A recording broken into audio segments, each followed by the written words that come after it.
hour and a half, but that hasn't dampened the spirit of these fans who are piling into Turner Field. A sellout crowd expected for Game 2 of the series between the Atlanta Braves and the Los Angeles Dodgers. Glad you're with us tonight here on Peachtree TV. I'm Joe Simpson.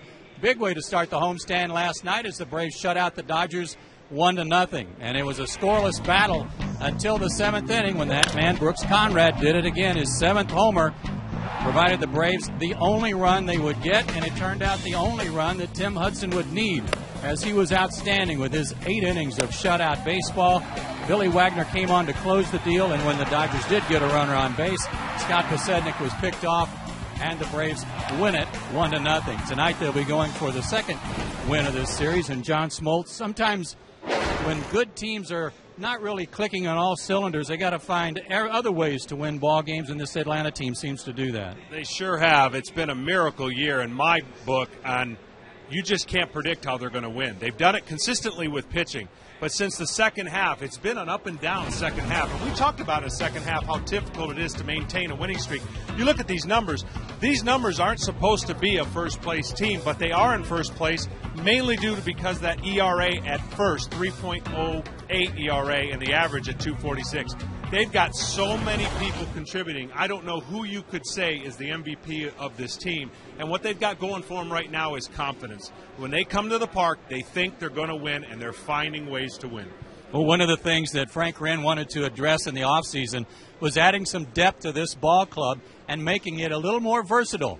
Well, he's done that, and we'll talk about just how versatile this ball club is and how deep they are when we come back after this timeout.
Time as the Braves take on the Dodgers in Game 2 of this series. Joe and John back with you. And we talked just a minute ago about how Frank Wren has fortified this team during the offseason with a little more depth, John, and we get to see a couple of guys in there tonight against a left-handed starter. Absolutely. They've had some struggles against left-handers, only 21 and 18, and two of the guys that have played big roles that coming up is Milky Cabrera. As you know, he didn't start off real well, but look at these last 4 months. Mr. Consistency as he's able to deliver some punch from the right-hand side. And then the other guy that's contributed is Matty Diaz. Since the thumb injury, he's come in. You look at April and May, not much to speak of, but since 357. When you have troubles against left-handed starters, and you're going to see some of them down the stretch, you need these two guys to pick up the slack. Braves are 40 and 15 now at home, and they'll try to extend that tonight behind Derek Lowe, who goes against Ted Lilly, who's 2-0 in a Dodger uniform, and we'll have first pitch for you right after this timeout.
Will linger here. Temperature at 83 degrees. Very high humidity in the forecast for some pop-up thunder showers through the evening, and hopefully we can dodge those tonight for Game 2.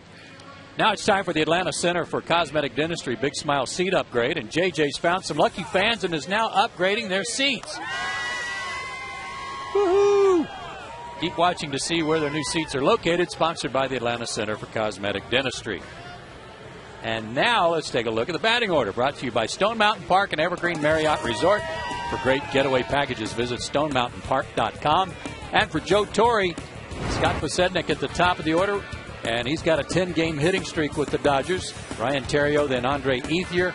James Loney in the cleanup spot, followed by Blake and Kemp.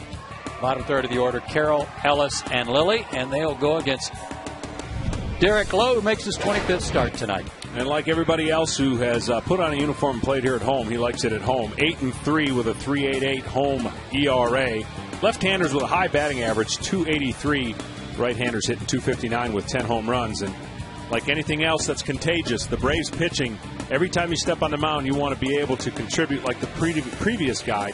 And Derek should bode well if he throws strikes, keeps the ball down, and follows Tim Hudson's formula.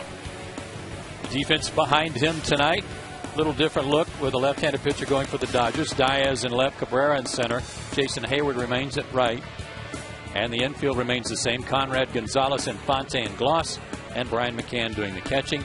All reports are good today on the success of Chipper Jones' knee surgery. All went well.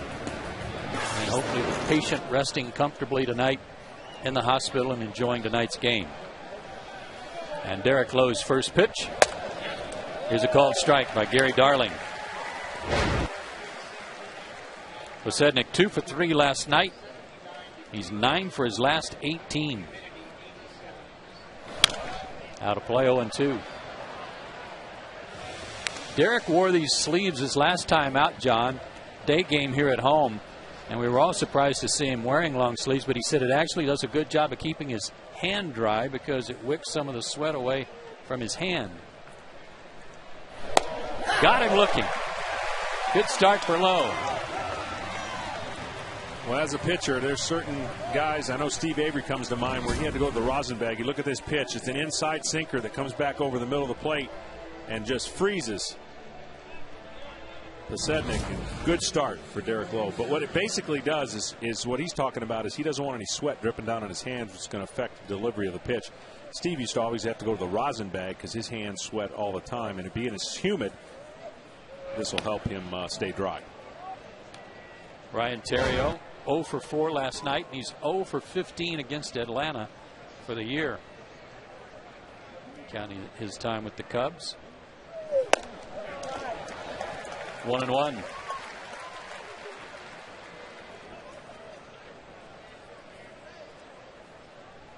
Dodgers have lost 11 games out of their last 16.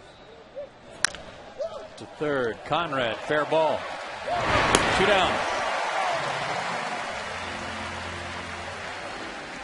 Well, I've been saying it all year, and you look another one that's just beat into the ground. Conrad catching it right by the bag and throwing him out. Derek, as the season unfolds, hopefully will pick up some more innings. This is a staff now that doesn't have a whole lot of innings besides Hudson. You lose all those innings from guys that aren't pitching, right? Yep. And so with 141 innings, doing a nice job, he's going to have to pick up the slack and get deeper into the game. Hudson has been well above, 164 innings. He's doing that. This guy's going to have to start picking up some innings. Andre Ethier took an 0 for 4, a rare collar for him last night. Dips below 300 with the average at 298, but 18 homers, 66 driven in.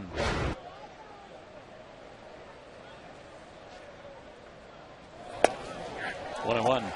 And you're getting a fresher arm, in essence, with Jair Jurgens coming down the stretch, so that's helping. But with Tommy Hanson, the big three are carrying the load right now. And for Derek Lowe, with his sinker getting deep into the game, will help out that bullpen and keep everyone more fresh. He's pitching in a smoke fog right now after the strikeout. The Gas South celebration went off, and There's a little haze right now because there's no breeze to speak of here in the ballpark. Since the All-Star break, 27 1/3 innings in 5 starts. And that needs to get a little better. 2-2. He went 5 1/3 against the Giants last week in his last start. He beat them 6-3, but he only threw 68 pitches. But it was really hot and humid, and those 68 pitches took a toll on him. But he said he was a little embarrassed that he didn't go deeper in the game that day. Roped to center by Ethier. No collar for him tonight. Base hit. The Dodgers are a team that's had just an opposite effect. 2009, they're plus 67 in first inning run differential. This year, minus 17. So for a team that's playing somewhere in the neighborhood of, well, 57 2-run or less games, that's the difference of their record, I think, as you look at, the minus 17 is not getting off to a good start. It's a lot easier to play when you got the lead.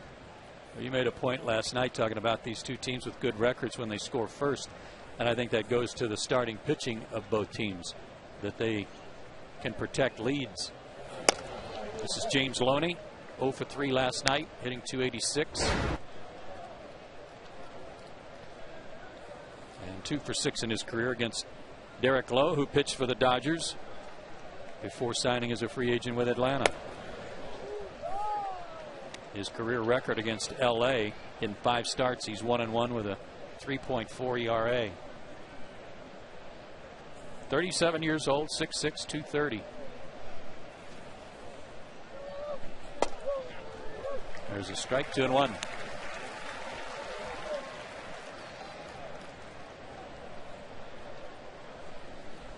I'd like to see him, start working a pitch going into a left-hander, maybe that cutter slider that he has, because everything. Oh, just off the glove of Gonzalez, and that'll be a base hit. A little soft line drive that is just out of the reach of Alex. What happens is the left-handed hitters, you look at this replay, left-handed hitters are seeing pitches out over the plate, and if they take them up the middle and go the other way, they're having a little bit of success, even though he's so close to catching that pitch or catching that hit. It was a pitch out over the plate. You got to get that hitter conscious of something coming in so that that pitch right there, which is a pitcher's pitch, doesn't get hit for any kind of base hit or damage. So after 2 quick outs, 2 singles put him at first and second for Casey Blake, who also was 0 for 3 last night.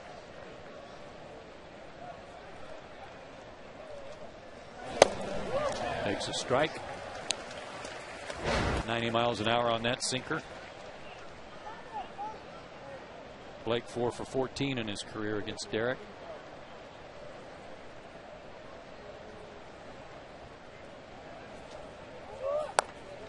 That one's a little bit low.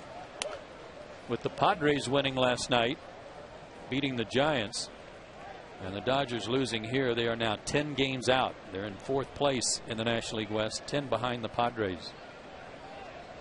Braves have won 3 in a row. The Dodgers have lost 3 in a row.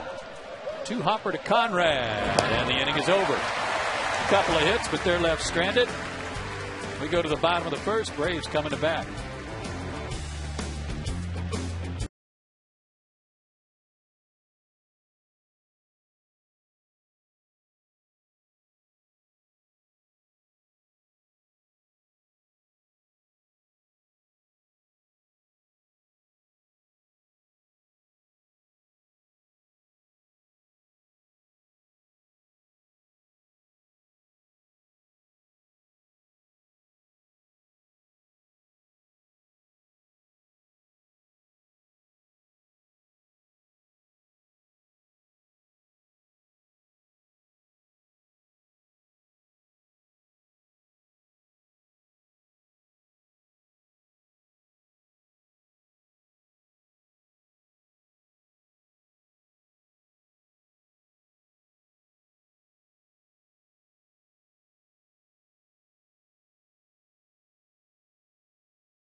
Cox's starting lineup tonight. He'll have Omar Infante and Jason Hayward at the top of the order, and Alex Gonzalez as he did last night. Troy Gloss moves into the cleanup spot. Then Brian McCann and Matt Diaz. Brooks Conrad, 2 homers, 3 RBIs in his last 3 games, bats 7th, and Cabrera and Lowe. And they will be matched up against left-hander Ted Lilly, 34 years old, who makes his 21st start of the year. Well, here's a guy, if you're watching at home, he's going to give you a little bit of a body turn. He's going to hide the ball. He won't overpower you, but he's been tough to hit. Don't let the 5-8 record fool you. 3.60 ERA, second worst run support. Not much luck in the department of runs. So he's going to be tough on the Braves, and hopefully the Braves can squeeze out a few runs, and maybe his luck continues of no run support, and it'll be bode well for the home team. Omar was 2 for 3 last night, hitting .333. Continues to do a good job of getting on in the leadoff spot. And that's about all you'll see in the way of a fastball from Ted Lilly tonight. About 85 miles an hour. There's a big slow curve and a changeup. Off his shins. And didn't get him. Good recovery by Lilly. But Infante legged it out. That looked like he got both legs. Yeah, this is a pretty good skate save, and then he goes after it. Makes a really good quick turn being left-handed and fires it. I don't know. It's a tough position for the umpire to be in to see that, as he's moving and then all of a sudden the ball's in the other spot. Either way, it's pretty close. That was very close. Braves might have gotten a break there. Here's Hayward. Takes high. Jason hitting .259. 0 for 4 last night and 5 for his last 34. You see the miles per hour. It may only read 88, 87, 86, maybe up to 90, but he doesn't give you much time to see the ball come out of his hand because he makes a nice turn and the ball just hides, especially on left-handers. And so the balls on the hit are quicker than it actually reads as a radar gun. So that radar gun doesn't mean a whole lot when Ted Lilly's pitching. He just gives you a lot of motion, a lot of everything, and then the ball's on you. Jason hitting .224 against left-handers, .276 against right-handers. Loney steps on the bag. They'll have to tag Omar, and they do. Double play. 3-6 on the double play. 2 out for Gonzalez.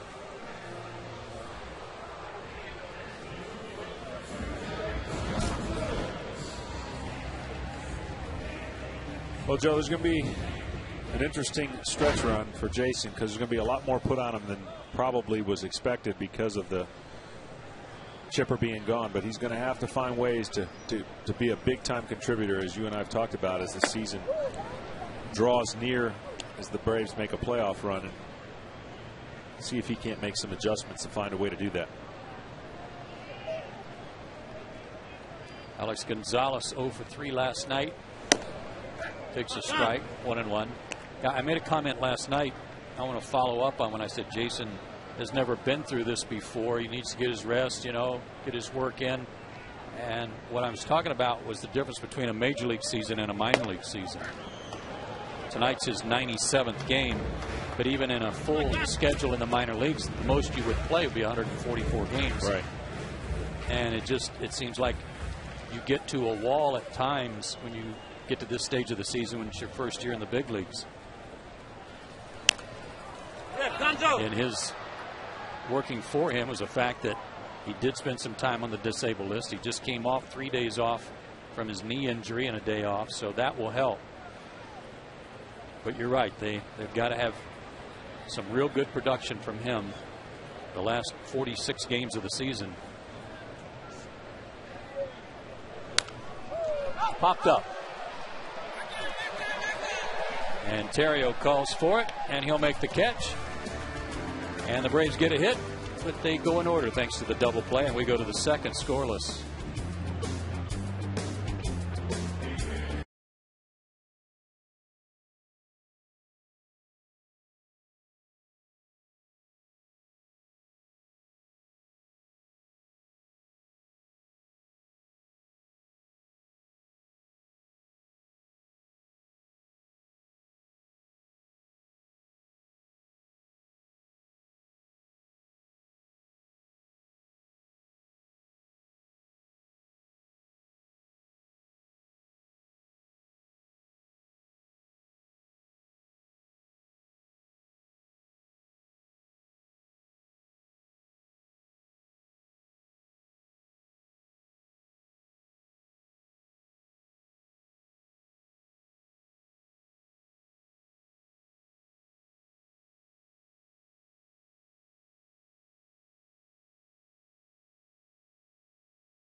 bit later in the game.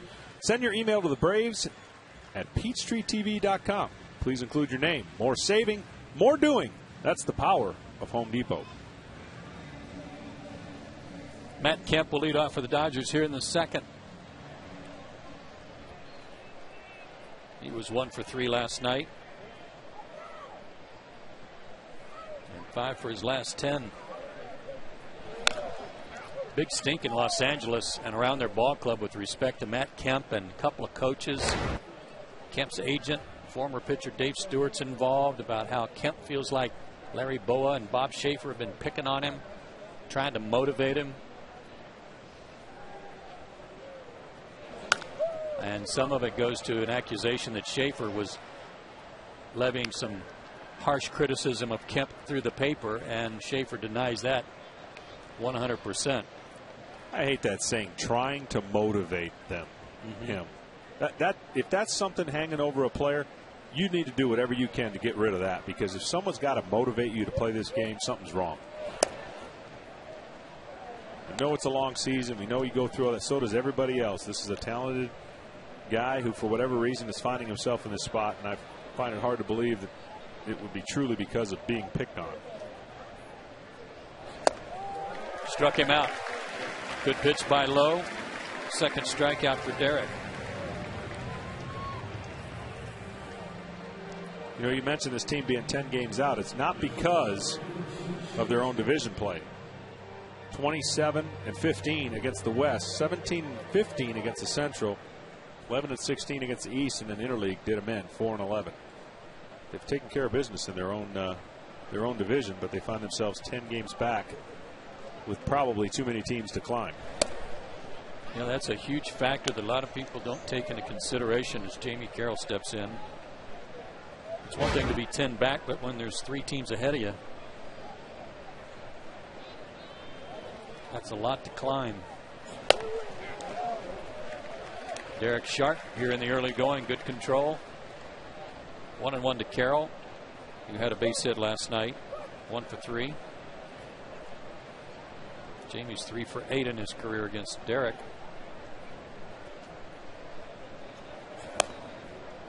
You noticed something about Derek tonight before the game started that you were surprised to see. Yeah, either not paying attention to it before, but was, I guess, intrigued to see him at 6:56 come to the dugout for a 7-10 game. And that's 14 minutes before you throw your first pitch. That's a lot of rest, but if that's part of his routine, then certainly, you know, it didn't affect him in the first inning. He looked good, no. But I was surprised to think maybe there was weather coming, and they were walking into, but he came in and waited all that time and got his first inning in fine. How much time did you need between your last warm-up and going on the field? About 5 minutes. I tried to time it where I sat down no more than 5 minutes. Swinging bunt, and Brooks lets it go. Wisely so, and the count stays 2-2. You know, once you're hot and pitch some innings, you can avoid, you know, you can have those 14-minute in-between innings. Usually means your team's scoring. But I just always wanted to be timed when I walked in, sit down, towel off, whatever, and go right back out there and get it done. That's why we're all different. Everyone has a different routine. And he's definitely a creature of habit. He has a definite routine that he tries to stick to.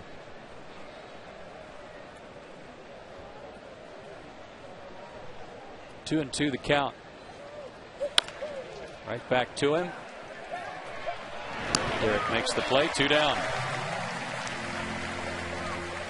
Now, when Burkett was over here, Berkey as we called him, if he threw 30 pitches to warm up, it would be too many. It was amazing to watch him throw. He'd go out 10 minutes before the game. Is that right? It's just amazing to watch different pitchers do their thing and how they're structured in a way, and they get used to it. And, you know, no one's the same. And I had our pitching coaches, without me knowing, find out how many pitches I threw when I warmed up. I never counted. I never knew. And it was amazing on how many times it comes around that number. Not perfect, but it comes around that number to 50 to 60 or whatever I threw. This is A.J. Ellis doing the catching tonight. Called up when Russell Martin went on the disabled list.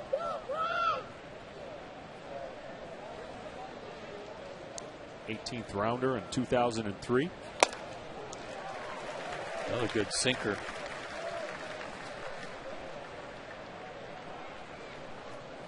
.58 at bats for Ellis. He's 11 for 58, a couple of doubles.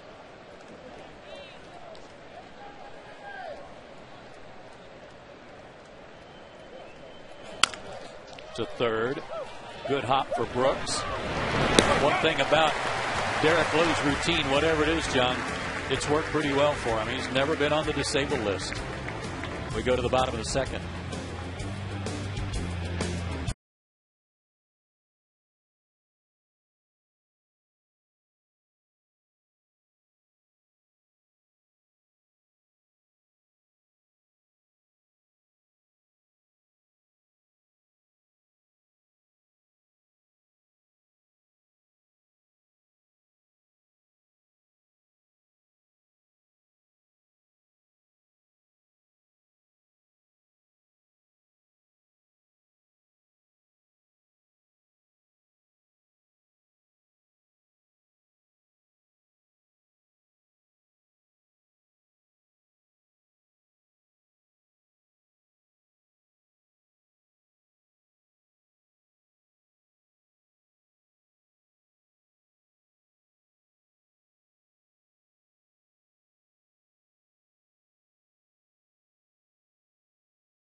Sunshine House, a tradition of excellence in early education.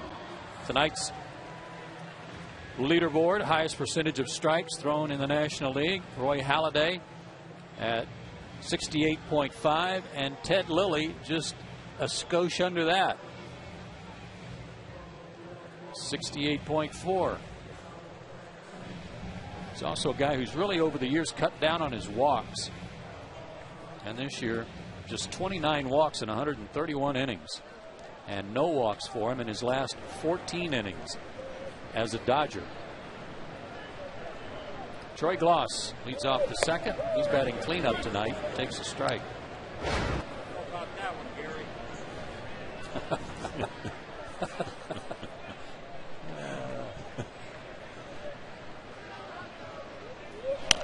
Out of play, 0-2. Bobby Cox trying to help Gary Darling out just a little bit on that first one. Bobby was always famous in the top of the first when we'd be on the road. Both ways. The other team hadn't got it yet. Little tapper to short. Carroll with plenty of time throws him out. Well, Ted Lilly, he's kind of flown under the radar here the last few years. But dating back to 2007, his last 3 full years with the Cubs, he went 44-26. And if you include this year, 07, 08, 09, and 2010, only one left-handed pitcher has had a lower batting average against him than Ted Lilly, and that's now his teammate, Clayton Kershaw. Well, what's impressive to me is the .218 batting average against right-handers. If you're going to give up one side, that side's going to be the higher one, but it's just an impressive batting average against.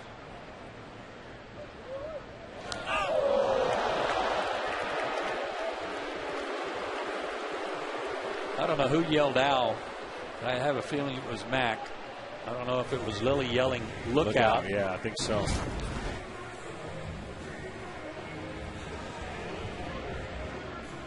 It wasn't Mac.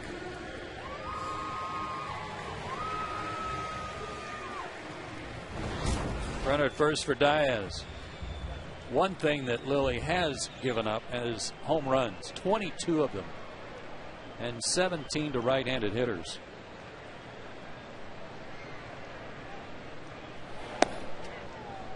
That shows bunt. Takes a strike. Wonder how many of those are in Wrigley Field. A bunch. He's given up 3 with the Dodgers in 2 starts. The other 19 were in a Cubs uniform, and I don't know how many at Wrigley. Boy, come on, 14 of the 19. Thanks, Hal. He was a little slow on that. Wonder if he's feeling good. He's been a little grouchy, according to our producer. He called Hal grouchy today. Oh.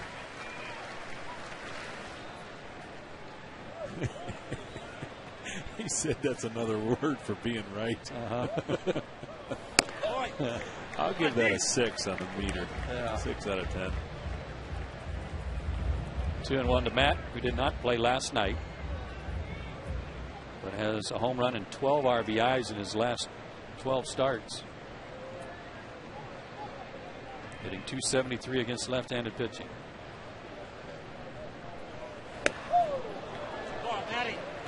2-2. Braves as a team only hitting .245 against lefties this year.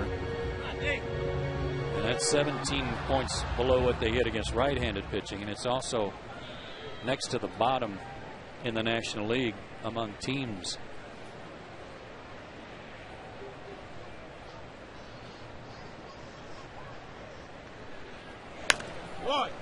Fought that one off. It's played by a fan over here behind the Braves dugout. Caught that one with his hat. Nicely done, young man.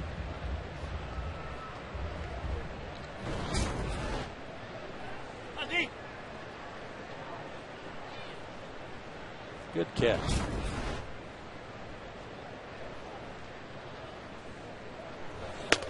Struck him out. Wow, that was 90, John. I didn't know he could get it up there that fast. First strikeout for Lilly. Yeah, he's sneaky. He kind of lulls you to sleep with some cutters and change-ups, and then he likes to ride it up, you know, a four-seamer up, and it just seems so inviting for the hitter, but they can't get on top of it. And I'm sure the home runs that he's given up, he hasn't been able to get the ball in, the cutter in that he would like, which most guys can elevate and get in the air. Brooks Conrad provided the Braves their only run last night with his 7th homer. 5 for his last 14 with a couple of homers. Braves have not had a hit in this series with a man on base. They're 0 for 16. Boy, what a huge jump from McCann. They'll make the throw anyway, but for no apparent reason, Brian took off and Lilly didn't step off. And Brian McCann has his 5th stolen base.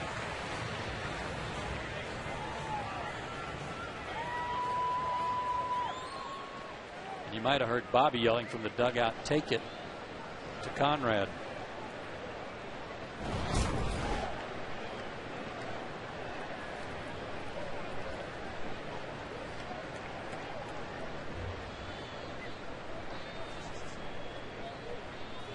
Boy, come on.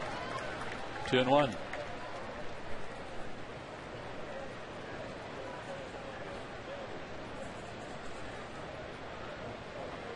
Brooks, 227 right-handed, 244 left-handed.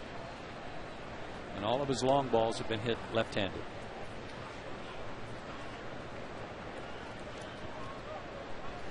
Boy. 3-1. Cabrera on deck. There are splits. Only 22 at bats, right-handed for the year. He's going to get a lot more as the season plays out. It's going to be a great opportunity for Brooks to get a lot of at bats. Took a little off and made a good pitch. Full count.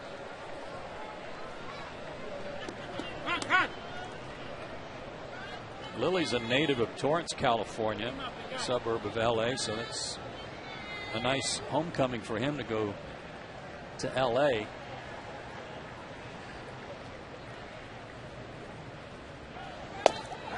and got him looking with a two-seamer that backed up. His second strikeout. Little rain in the area. Play fast, Harry men.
Seat upgrade sponsored by Dr. Deborah Gray King and the Atlanta Center for Cosmetic Dentistry.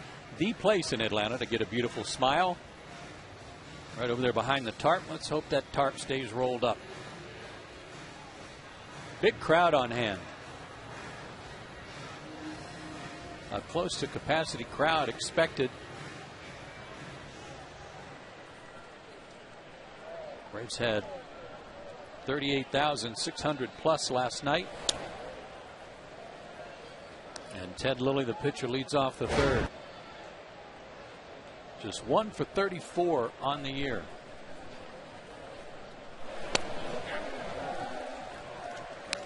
So their last two starting pitchers are 1 for 72. Baroda and Lilly, but he sends that one to left, and Matt had him played perfectly. One out.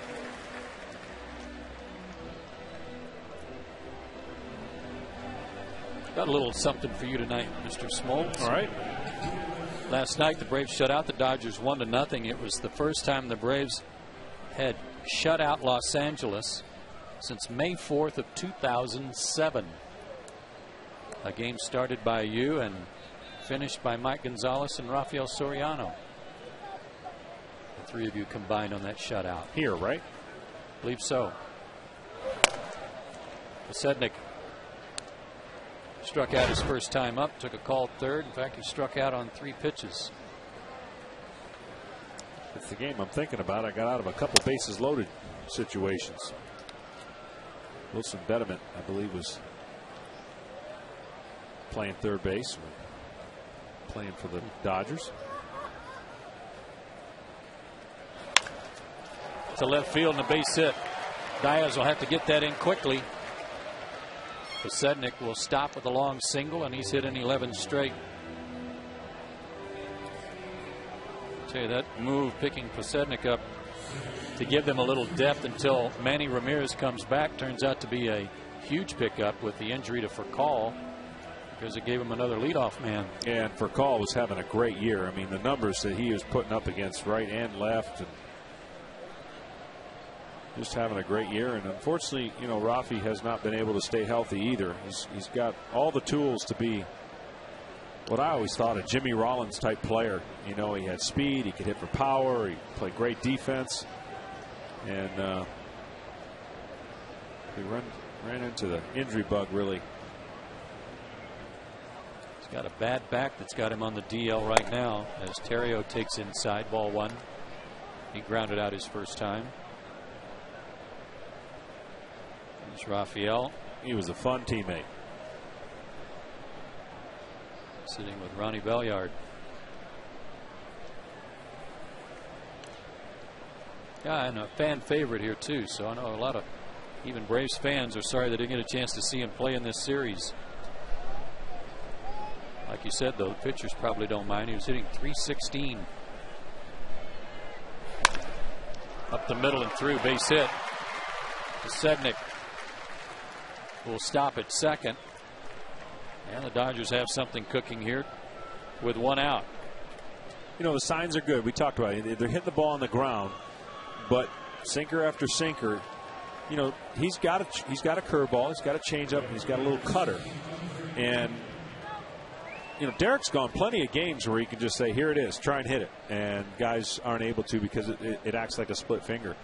But to keep those hitters from really staying up the middle and going the other way, you've got to be able to change their eyesight one way or the other, in or up. And he's not a guy that's going to go up, so he's got to go in and out with different pitches. Might be a good idea here with this guy to keep him honest. Ethier singled his first time up. Dodgers have 4 hits. Just missed with that one, 1-0. Martin Prado could talk to Andre Ethier, who has great numbers in these situations, but he was on the disabled list for a couple of weeks back in May with a broken right pinky finger.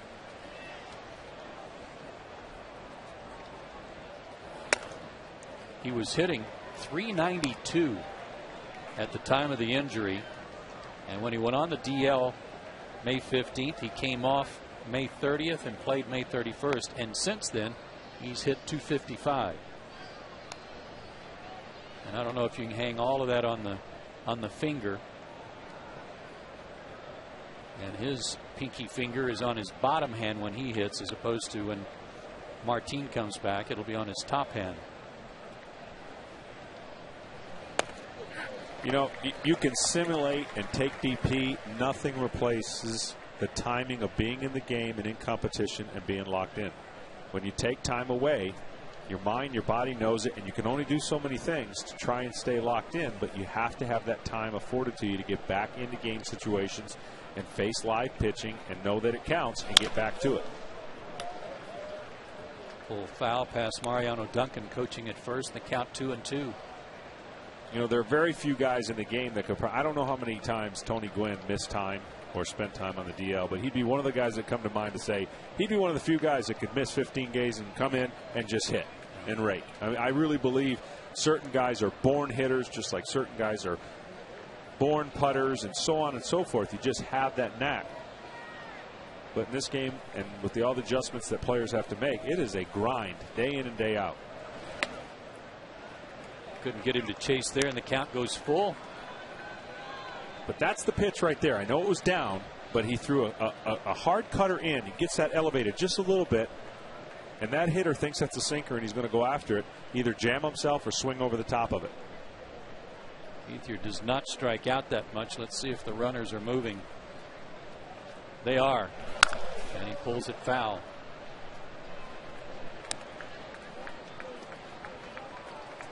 Some day games to report on. Cubs beat the Cardinals today 3-2. Aramis Ramirez with a home run. And in extra innings, the Giants evened that series with the Padres at 3-2. With the game 3-2 and snapped the Padres' 5-game winning streak.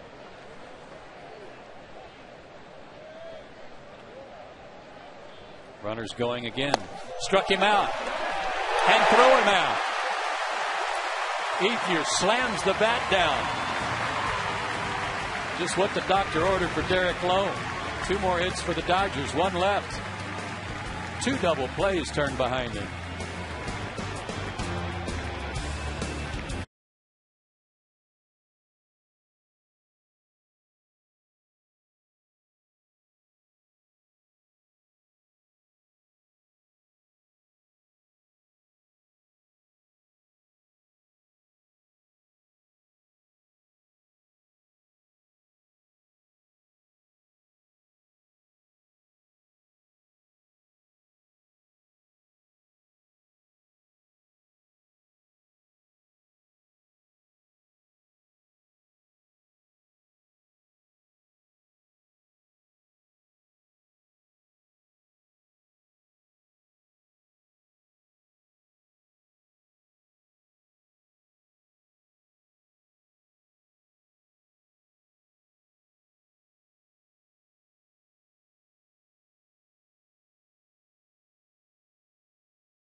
time for the Airtran Airways home run inning, where Randy from Lilburn, Georgia, will have the chance to win free airfare for two if the Braves hit a home run during the third inning.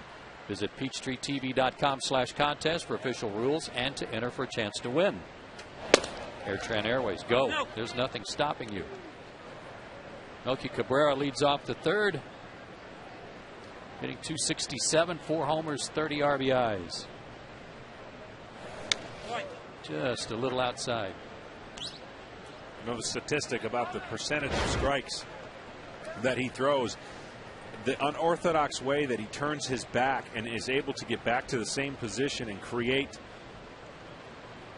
the idea that you're going to throw it where you want to is pretty impressive. Because with that much movement and your head swinging around, you would think he'd be one of those guys that's all over the place. But he's perfected his mechanics and made him his, and he's been pretty good. Changeup lifted to right field. Ethier's there. 1 out. But even after he turns his upper body, John, before he really starts coming to the plate, doesn't he come back and get his arm in a pretty good position, pretty, I'll say, normal position? Yeah, it's his mechanism to get his timing to get his arm up and out.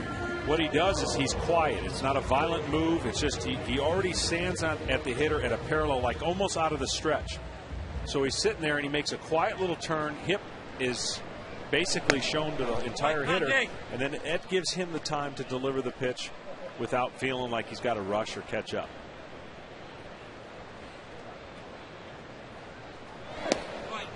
But that center field shot there, I think, is a perfect picture of how even after he makes that drastic turn, he still hasn't taken the ball out of his glove yet. It's not until he gets more squared up that he takes the ball out. 1-2 to Derek Lowe, who's 4 for 37 on the year. You see right here, it looks like he's starting out of the stretch. Just a little simple turn. Now nothing's going to happen until he pauses right there. The hand goes and the ball goes at the same time.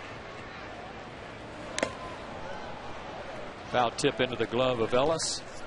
Third strikeout for Lilly. His last start against the Nationals, he beat them 8-3. 6 innings, 5 hits, 3 runs, no walks, 6 strikeouts.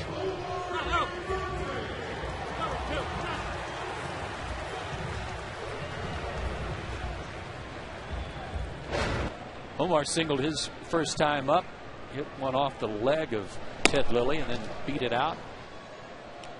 Base hit for Omar. What's new?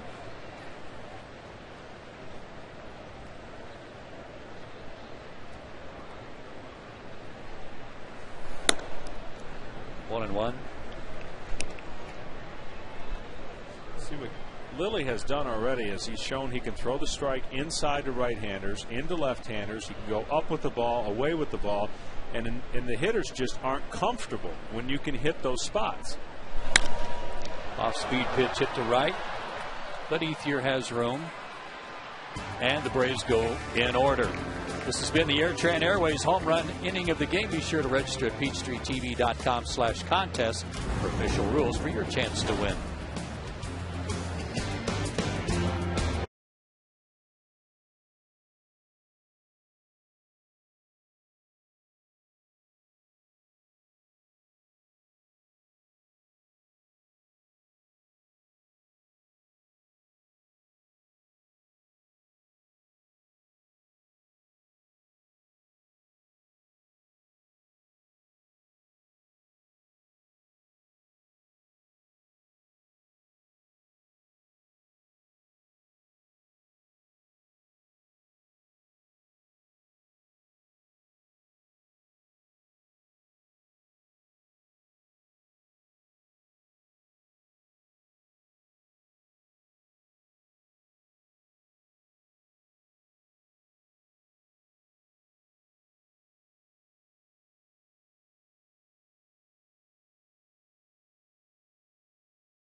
And the previous inning that Derek Lowe was out there, I talked about trying to get something in minded to the left-hander. Even though that pitch wasn't swung at, he threw it down and in, and then he throws another cutter in that he fouls off. So now he's throwing something to where the hitter's looking in, just enough to get him off that outside pitch, and a big strikeout and a throw out.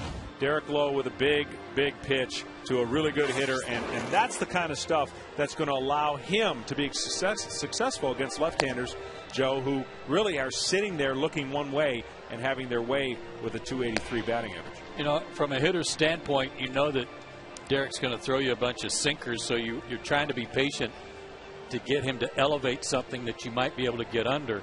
So if all of a sudden he's pitching you in, that just gives you something else to think about that you don't normally look for from him. And it's just that split second that a hitter has to make up his mind. There's a difference between staying on it and shooting it the other way, or just being a tad late. And as you said, he doesn't strike out much. So a big strikeout throw out. And so far the Braves are picking up where they left off with Huddy's start. Top of the fourth. And James Loney, who singled his first time up, leads off the inning. Slider down and in.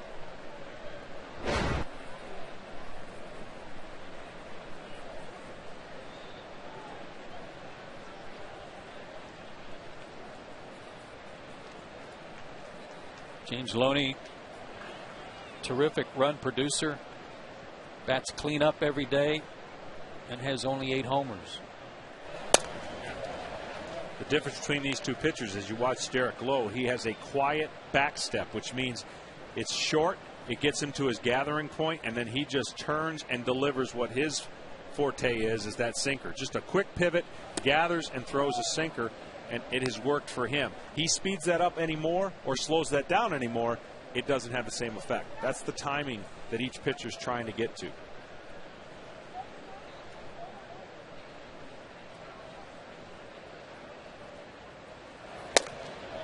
Breaking ball missed, 3-1. Derek's 3-1 against the National League West this year, even though his ERA is over 5.5 in those games. Be nice to see the Braves give him a few runs to work with here tonight. Lined up the middle again for Loney. Leadoff man aboard.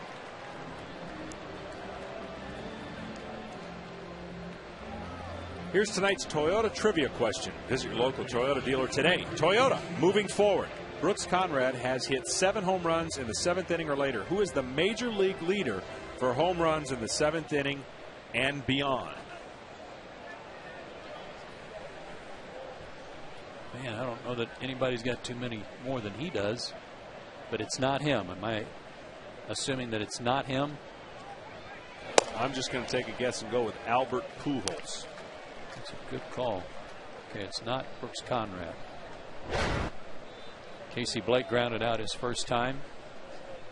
Takes a long look at Larry Boa. I'm changing my guess. Well, that didn't last long. No, Adam Dunn.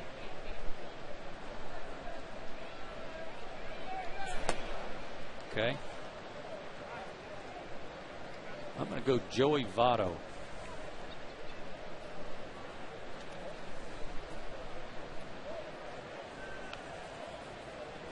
I'm changing my guess again. No, I'm just kidding. I'm staying with Adam. You wanted to go Bautista, didn't you? Yeah, but I'm just going with Adam Dunn.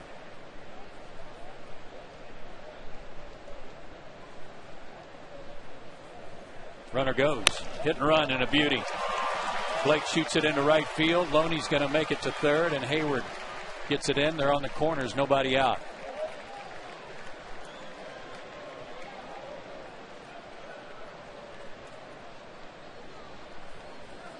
Well executed hit and run here. Sinker away. It's easier to go out there and get it. Nothing anybody can do there. Whether he was running or not, that was going to be a base hit. And the Dodgers have something cooking here in the top of the fourth. Derek Lowe, you just want to keep it to 1 run. Try to find a way to get a ground ball. You'll trade a run for 2 outs. Kemp struck out his first time up. He's hit into 11 double plays. That's the most on their team. And that's foul.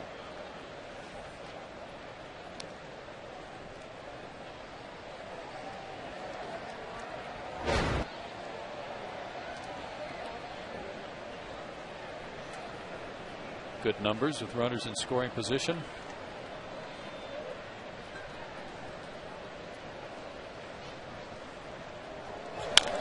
Out of play, 0-2. Got away with one there, trying to go in, and that ball was right down the middle. But he made him unconscious right away in the first at bat, and he did it again here. So he looked like Kemp was looking for something to pull too. So he kind of was on his heels a little bit on that swing, maybe because he was thinking in. I don't know how many times Derek has done this, but a front door slider would be a great pitch right here. Throw it at the hitter's hip.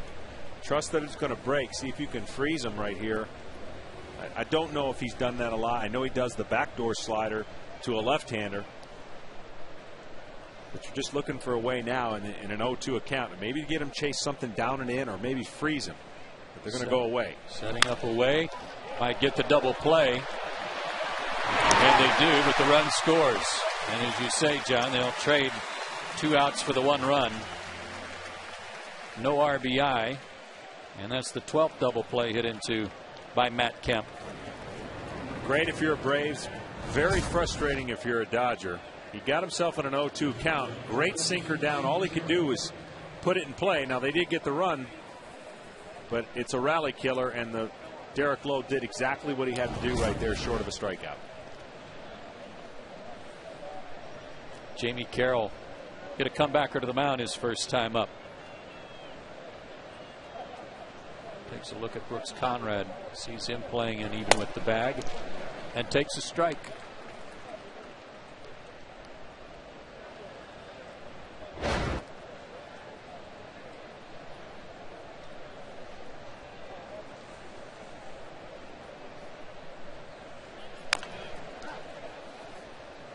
The front shoulder is so important for Derek Lowe. It has to be his guide, his sight. And when it stays consistently on plane with Brian McCann, he can deliver his sinker with consistencies in the strike zone. When it tries to leak towards the first base side, he pulls that sinker and flattens it out, and it's not as good. Ahead 0-2. 1-2.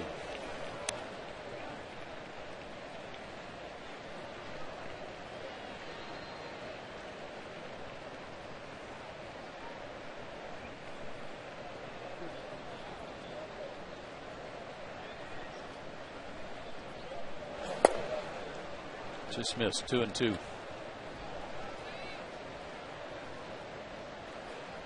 The backup catcher A.J. Ellis would be next. 2 out and a run in for the Dodgers. Out of play.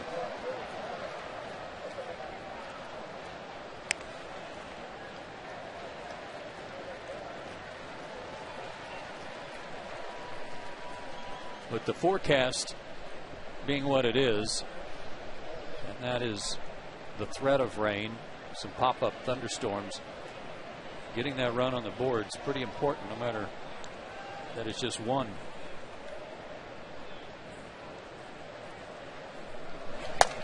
Oh, where was that one, Gary? Throws everybody. I'm glad you're here, John. I'm just sorry Tom Glavine's not here tonight, because I know Gary Darling's one of his favorite umpires. Well, this is a great slider right there. It's a strike. And, oof. Wow. There's absolutely nothing wrong with that. And this is going to be a swing and bunt base hit. So a few more pitches will have to be tossed by Derek Lowe after he struck out Jamie Carroll.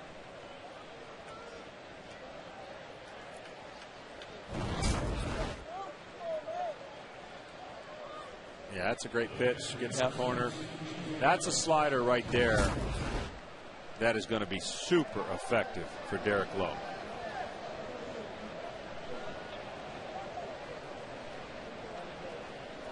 Ellis grounded out his first time.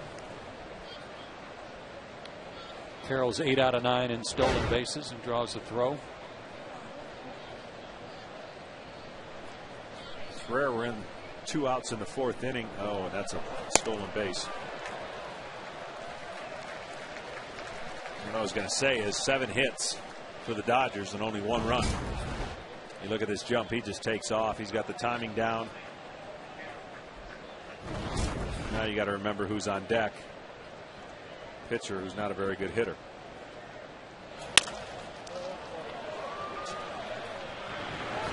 And that'll take care of the inning. The Dodgers get a run. They have 3 hits. They leave 1. And we go to the bottom of the 4th. Dodgers have their first lead of the series.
Time to take a look at the SunTrust Solid Performance. Brought to you by SunTrust.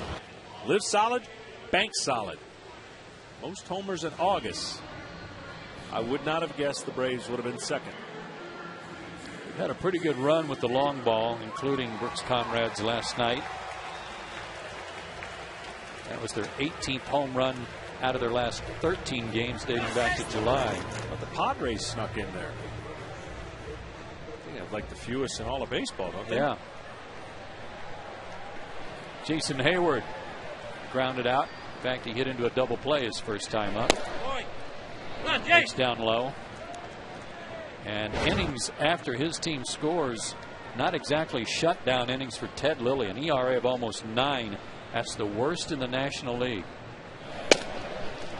So maybe the Braves can take advantage of that. I tell you what, he has done a nice job, though. 78% of the, coming into this game, 78% of the leadoff hitters he has retired. It's a pretty good number for a starting pitcher. I look at that number too before every game, and most guys are right around 2 out of 3, 66% to 70%, and his number is high as I've seen all year. Roped into right field. Not this time. Leadoff man reaches, and Jason hit that ball hard. The Dodgers have a guy in Quo that is 91% as you look at this replay. Not a very good fastball out over the middle of the plate. Ropes it for a single. But 30 out of 33 coming out of the pen. I'd say that's pretty good. 91%. Yeah, that's amazing. Especially for a guy that's had 7 arm surgeries. And Quo. Alex Gonzalez popped up his first time up. I guess he's not staying status quo there, huh? No quid pro. That was his brother. 1-0 to Alex.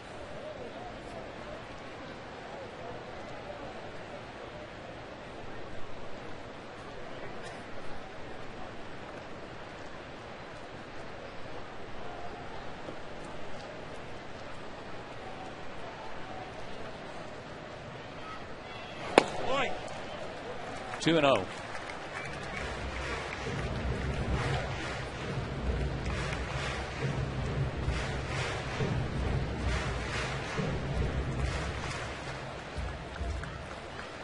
Big crowd here tonight, hoping the Braves can get some offense going.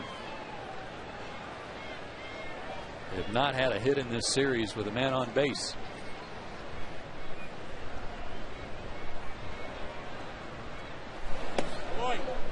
Lays off that pitch inside, 3-0.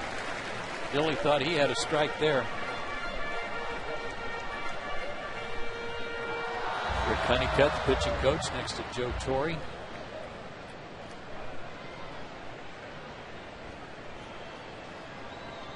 Let's see if Alex gets a green light here, 3-0. Taking all the way, and it's a strike. The old get me over fastball, 84 miles an hour. I hope he's not swinging 3-0 pitch.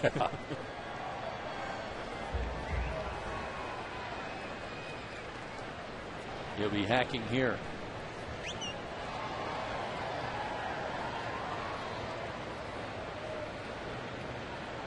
Back.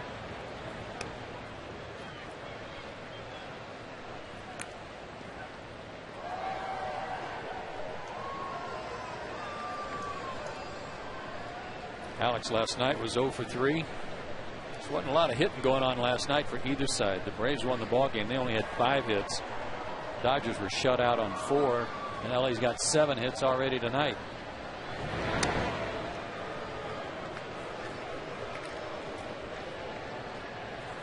Braves only have 2, and that was a leadoff infield single by Infante and the leadoff single by Hayward here in the 4th. Step off, 4, done.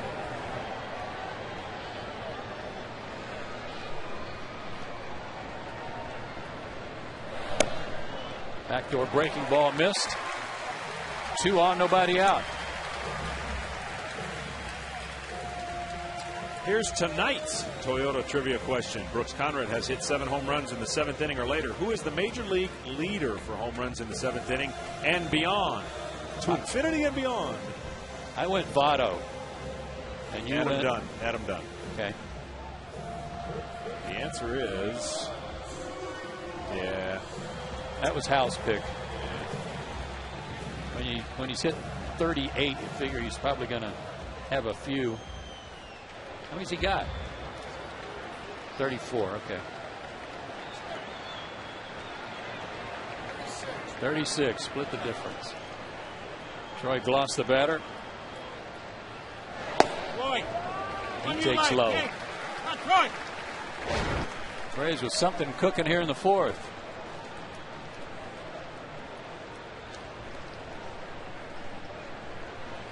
Troy'd like to get one of those breaking balls up a little bit. He has not had a lot of success against Lilly in his career. He's 2 for 21. One of the hits a homer.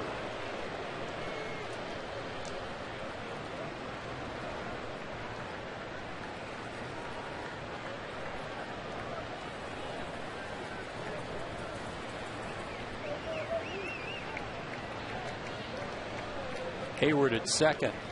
Gonzalez at first. There's a good strike on the inside corner. 1-1. 89 on that one. Great pitch. Troy's looking for something he can get up in the air in the gap. Obviously he knows, and everyone else knows, you don't want to hit this ball on the ground. Bad knees. Stay away from the double play. And Lilly's trying to do just the opposite.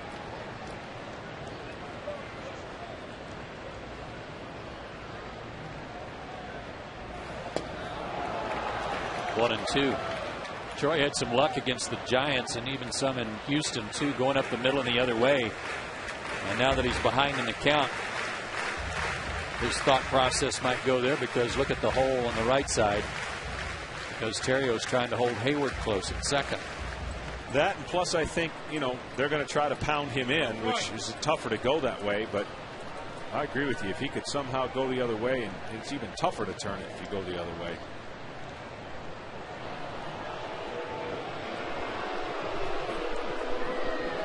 You play 162 games, you can hide a lot of things. Teams can hide a lot of mistakes. You start getting towards the playoffs and having to win games, situational hitting becomes huge.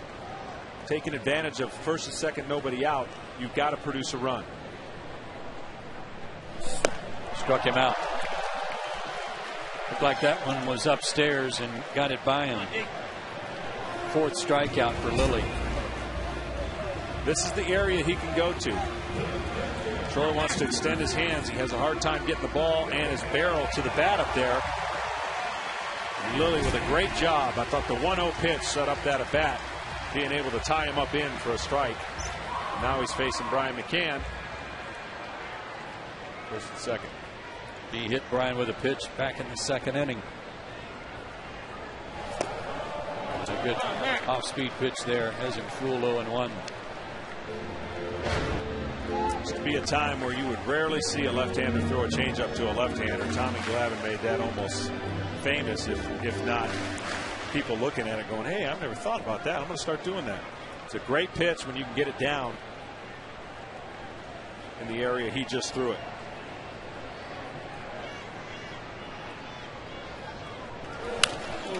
Foul back and out of play, and Brian's in the hole 0-2.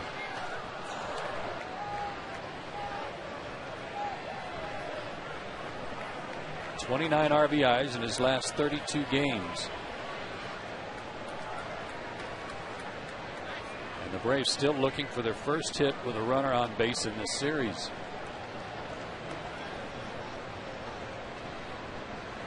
Oh for 18. Another changeup, and Lilly got away with one there. Left that one up in his eyes.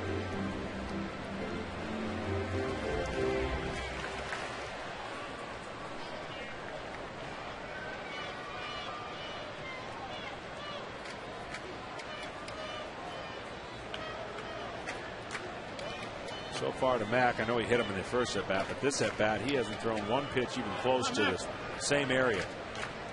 And that's how he's successful as a pitcher. You know, just because he throws 68.4% strikes doesn't mean the hitters are swinging at strikes. Because he throws the ball in areas where they go after it, it ends up being a strike. The 0-2. Wasted high. What I mean by that is it looks inviting the way he sets up a hitter. He throws that pitch above the belt. It's a ball if they don't swing at it, but they go after it and foul it off. That's a strike. Or they put it in play. That's a strike. And so the percentage would think he's dotting pitches left and right. He's not necessarily doing that. He's just getting hitters to be aggressive in his location versus a hitter's location.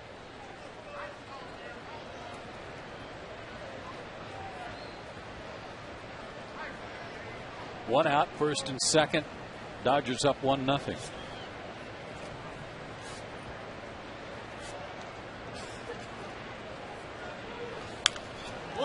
Fought off a good fastball there, and the count 1-2.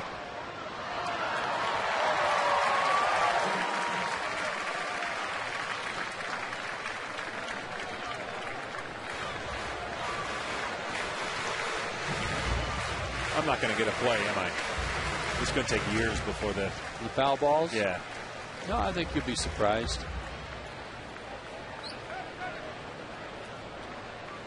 I just don't want it to come up here and knock all of your energy drinks over and knock over your blender and all that stuff.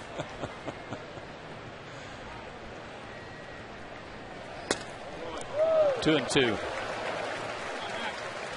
So he fought off a fastball in, takes one way inside, and you got to figure he's thinking away here. If you're Mack, look, middle of the plate away.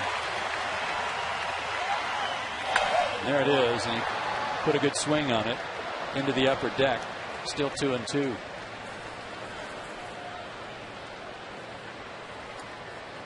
.34 strikes, 23 balls, 57 total. Braves done making him work this inning. As you said, Joe, he's had a little tough ERA after his team has scored a run.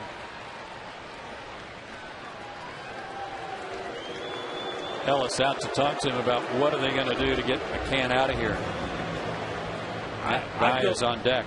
I might think about going back to that changeup, that first one he threw. He's thrown everything but it again.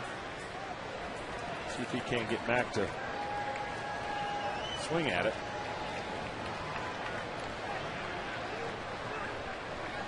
The 2-2. Breaking ball, roll to the right side. Lilly will take it to the bag himself. The runners move up. and at least a productive out, moving 2 runners into scoring position for Matt Diaz.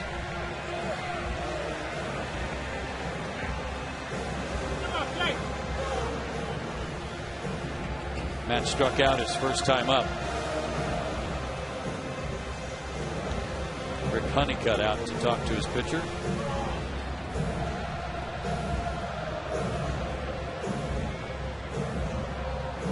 Might be a product right here. Matt has been known to jump on the first pitch. With runners in scoring position, see how they want to pitch them. Maybe talking about which guy would you rather pitch to also. No reason to put him on here. And as much of a free swinger as Matt is, you might get him to chase something even if you're not trying to throw him a strike.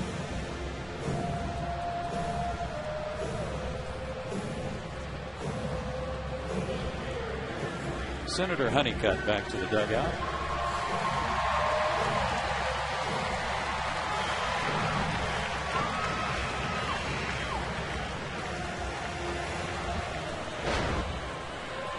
Let's see if he gets something to hit on the first pitch, John.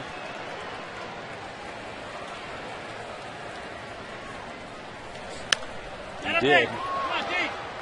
And was a little bit late on it, 0-1.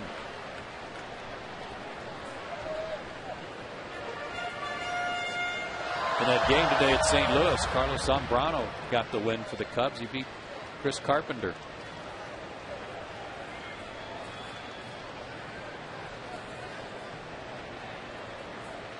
The 0-1. Broken bat, fly ball into center, but Kemp's got room. And he'll make the catch, and the inning is over. So the Braves threaten, but come up empty.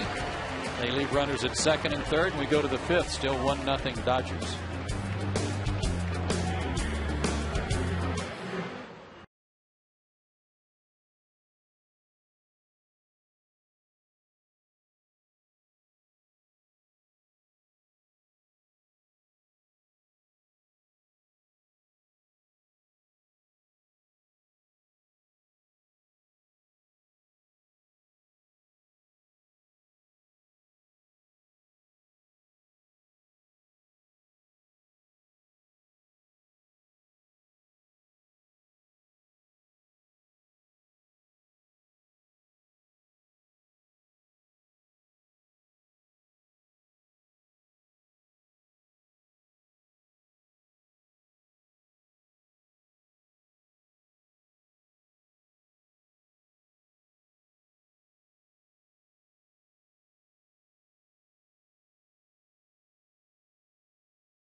Dodgers lead at 1-0. They've out hit the Braves 7-2. Very pleasant night here suddenly in Atlanta. And this inning's pitch speed is brought to you by your Atlanta area Volkswagen dealers. Visit AtlantaVW.com. Let's hope the rain stays away and that the Braves can get some offense going. Ted Lilly will lead off for the Dodgers in the fifth. Flied out his first time.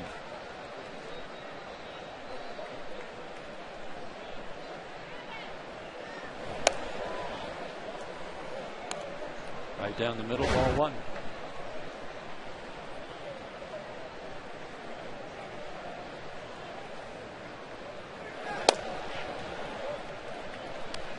You know, I wonder if Derek ever throws a four-seamer.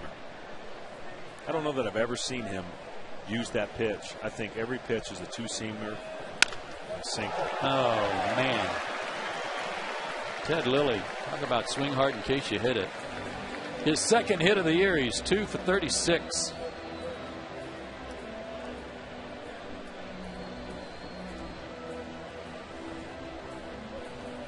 Everything going right for him in a Dodger uniform. It's won his first 2 starts with them. An ERA under 3, and now a base hit. Again, if you look at the Dodgers, you scratch your head. You like some of the pieces that they've got, and yet they're 10 games back. And we already saw the stat leading the world since the July date, and the starter's ERA at 2.6 something. I mean, just in a position to win a lot of games. Up the middle, Omar had to go off his glove. Lilly's going to try to go to third. Cabrera's throw gets through Conrad, bounces off the wall. Everybody's safe. Second and third, nobody out. What was so close to being a potential double play turned into a mess. Yeah, this is not being on the bases right here for Lilly, because he's dead out at third if this ball just doesn't catch. He just got blocked out. If you're Conrad, you're seeing the ball come right through the runner. You're in position right here, and if you see this view, the ball is coming right through the uniform, and he just doesn't pick it up. Luckily, nobody got hurt there, including the pitcher, as he did not slide. That was a horrible piece of base running. Lilly, all the way from second to third, was looking over his shoulder into center field and then never did slide. You're right. It's a base hit for Posednik and an E5. It allowed Posednik to move up. This is where pitching can get really difficult, because you don't want to give up 2 runs, yet alone another run, and you're going to try to pitch perfect in this situation. You hope to provide or prevent a bigger inning. You just got to have confidence in your team that they're going to score 3 runs and keep it right at that. 2 or less, but runners on second and third, you got to try to get 2 more outs before Posednik crosses home plate. Obviously 3, but you want to get 2 so he's not moved around already.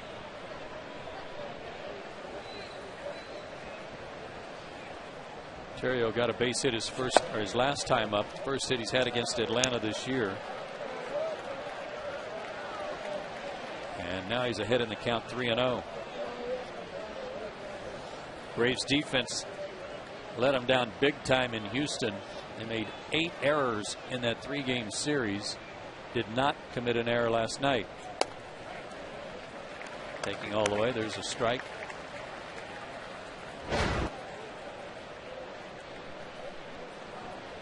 Not a very good ratio for Terrio here with this situation. That's that one right off the end of the bat and splinters his bat. 3-2. For Call, on the other hand, was 12 out of 15. 80% he got the runners in. Blake having a little trouble. 5 for 19. Those are the kind of statistics that have value when you're talking about the ability to give your team a run by putting it in play to a certain part of the field. It's an automatic run.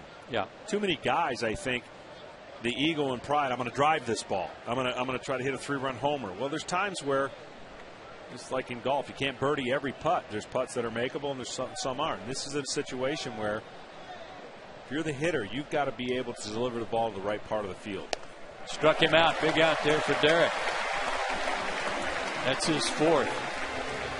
Here's an example of a team not doing what it needs to do. 3-0 count, second and third, nobody out. The pitcher comes all the way back and strikes the hitter out. Now you can set up a scenario where you can walk this guy and set up a double play if you like. It looks like the Braves are going to do that. Now he's 1 or 2 pitches possibly from getting out of the inning. It'll take some real good pitching to get that done. But because of Derek's sinker, certainly a possibility. Put Ethier on and work Deloney, who's 2 for 2 tonight. And both of his hits have been up the middle. Last night He lined to short and hit a one hopper to short and flied to center.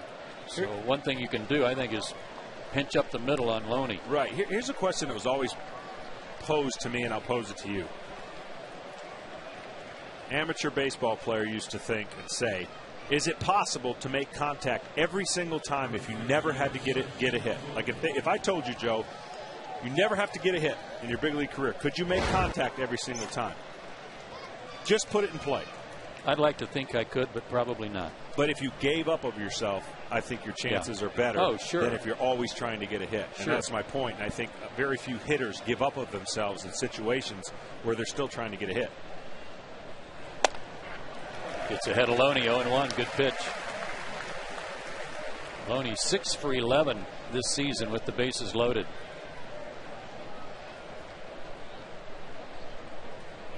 And leads their team with 70 RBIs. 1-1.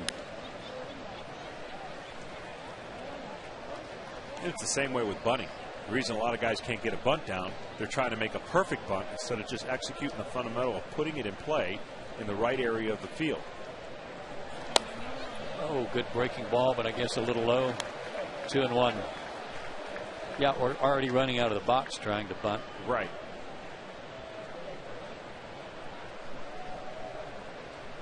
Big at bat in this ball game right here. Dodgers already up 1-0. And they've got the bases loaded here in the 5th. Might get 2. There's that grounder to short. Double play. Great job, Derek Lowe. A strikeout and a 6-3 double play, inning over.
Jack Black. Let's get rockin'! School of Rock, Sunday at 7 on Peachtree TV.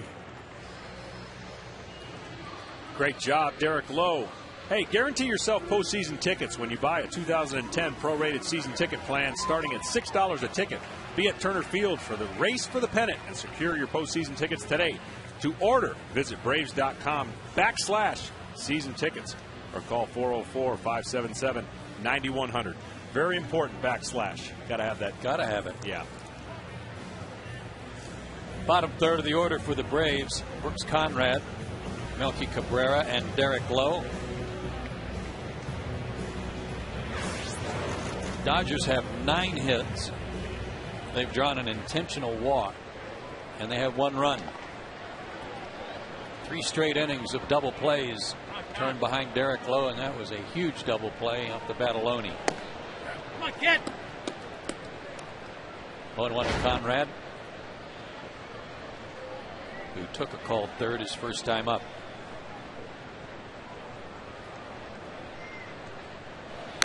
Boy, Waited on that curveball, but fouled it back.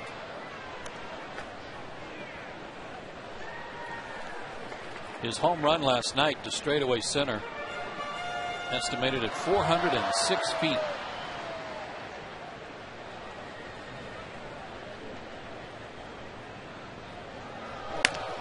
Off the thumbs towards short, cut off by Blake. He throws him out. Good play.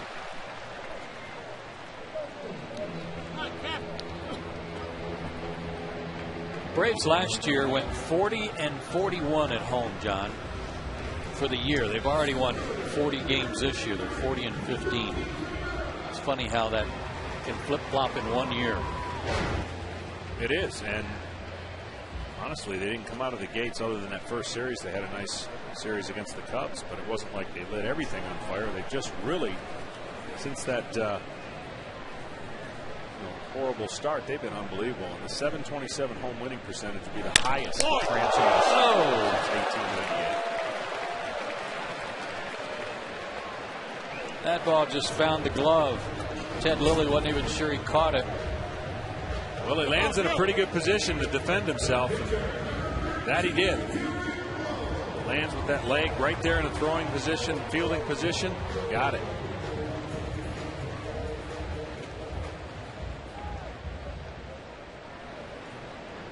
Took a hit away from Melky. 2 down. Derek's up there hacking.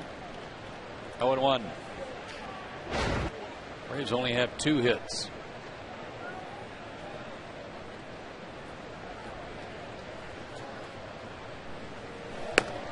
They've drawn a walk and had a hit batsman. Phillies did something tonight they've never done at Citi Field this year. What's that? They finally scored. Oh. 4 shutouts. No kidding. Didn't know that. Winning 2-0, unfortunately.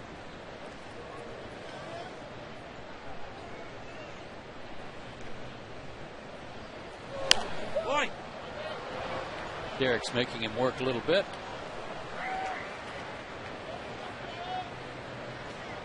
.68 pitches now for Lilly.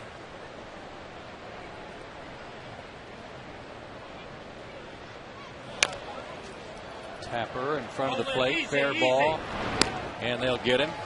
And an easy 1-2-3 inning for Ted Lilly. 5 innings in the books, 1-0 Dodgers.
Let's take a look at the Braves' upcoming schedule, brought to you by AirTran Airways.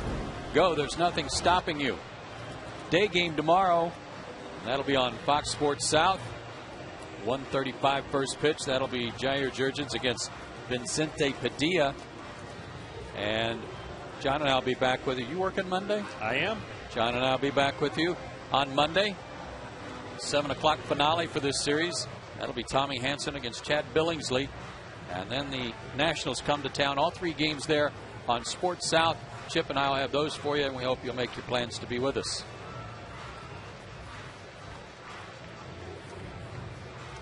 I'll tell you what, after last night's game, Joe, not only a fun one, but man, I slept like a log. Did you? Yeah, I woke up in the fireplace, but I did sleep like a log. That wasn't my joke for the night, though. I was really hoping it was. No, it wasn't. No? It wasn't, no.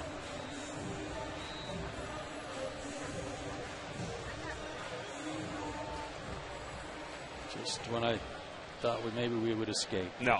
We need a 1-2-3 inning here out of Derek. No more action on the bases. He's only had 1 of those tonight. That was the 2nd inning. Blake's 1 for 2. Singled his last time up on a well-executed hit-and-run play that set up their first run and only run.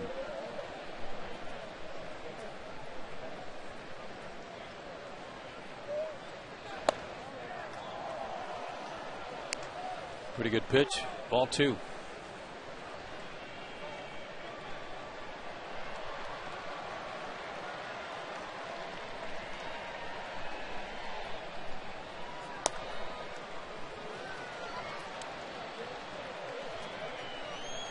Three and 0. Don't need a leadoff walk. They've had their leadoff man on each of the last 2 innings. There's a strike. 3-1. Blake, Kemp, and Carroll here in the 6th.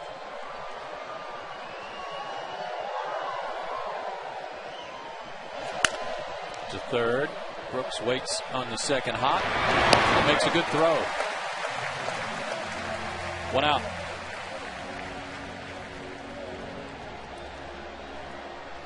I don't think it's a bad thing if your third baseman's name is Brooks. No.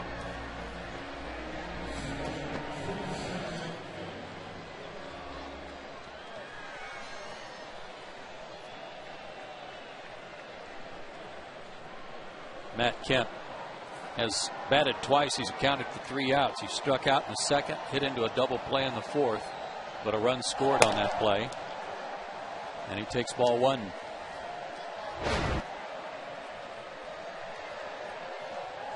His team leading 12th double play.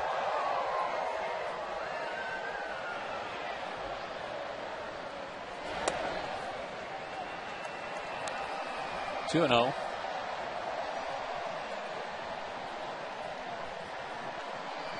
Bobby thought it ought to be 1-1. So did I, and so did Derek.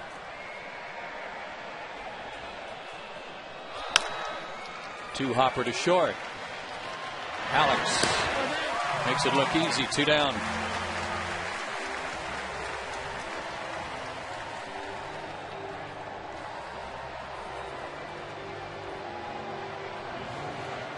Top of the order for the Braves when they come up in the bottom of the 6th. Down a run, hopefully no more than a run. Maybe Infante and Hayward can get on base again and get something going. Jamie Carroll 1 for 2. He singled his last time up, stole a base.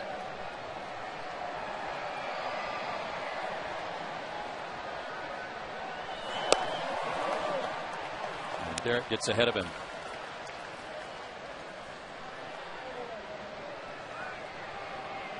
Jamie Carroll started in the Montreal organization. Played 1 year for the Nationals. And then 2 years with Colorado, a couple years with Cleveland, and this year with LA. 273 career average in the big leagues coming into this season.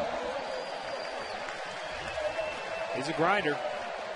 He's up there, he's battling, he's doing whatever he can do to either tick off the pitcher or get a hit and help his team win. And he's stuck around and put together a really good career with all the teams he's played for. Everybody was headed to the dugout on that one. Gonzalez, Infante, Gloss, Lowe.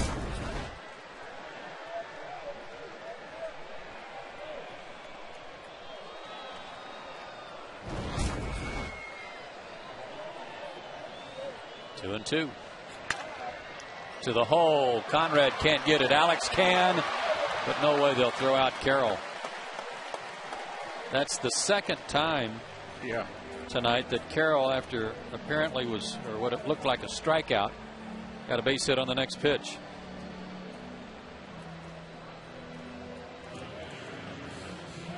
That brings up A.J. Ellis, tonight's catcher for the Dodgers. He was voted the best defensive catcher in the organization in 2007. Obviously, works real hard behind the plate. And had a .436 on-base percentage, which is pretty high. Very high.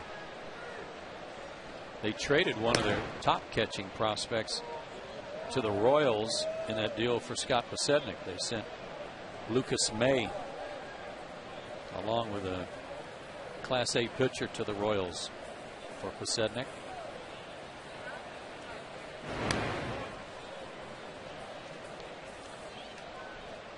Remember, Jamie Carroll just took off in the 4th inning before Derek Lowe had even picked up his foot to go to home plate.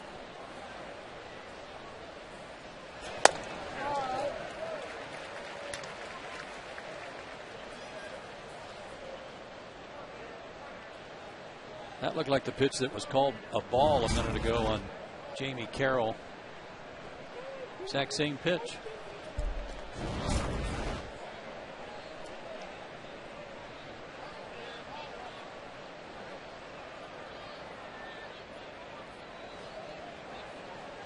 Phillies up their lead 4-0 over the Mets in the top of the 6th.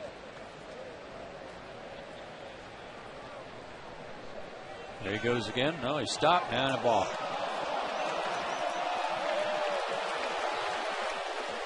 Carroll broke, took at least 2 steps, stopped, then went back to first. And instead of stepping off, Derek balked. Yeah, I don't see anything wrong with that, Joe. Left-handers have all the advantage. Why can't a right-hander do that every once in a while? Obviously, a balk. Which is funny right now, but it's not going to be funny if Ellis finds a hole with a base hit. Derek ahead of him 0-2. This has got to be a waste pitch. Get him to swing at something in the dirt. Got a couple pitches to play with. Pitcher on deck. Good try.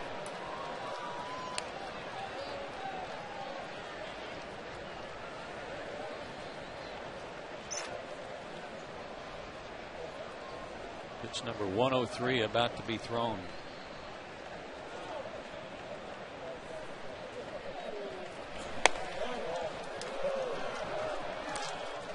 Over but low, 2-2. Ellis has bounced to third, grounded to short.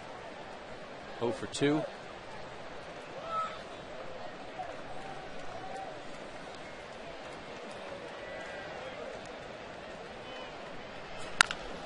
To third again. Tough hop. Dropped by Brooks. Recovers and throws him out. Nice play on an in-between hop that was mighty tough to handle. Dodgers strand another runner in scoring position. We go to the bottom of the 6th. Need some runs.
National League Baseball Club Incorporated and may not be reproduced or retransmitted in any form, and the accounts and descriptions of this game may not be disseminated without the express written consent of the Braves.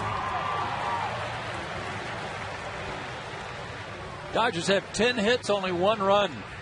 I'd say Derek Lowe's done a good job of pitching around all that trouble tonight. John, how about some runs to work with? Absolutely. Reward him with a few runs here. He's been on the low end of runs in the second half of the season. Got a lot of them early. Really have been on opposite sides of the season, really, if you think about the number of runs he got early. But yeah, some runs here is all it's going to take. Omar Infante had an infield hit in the first, flied out in the third.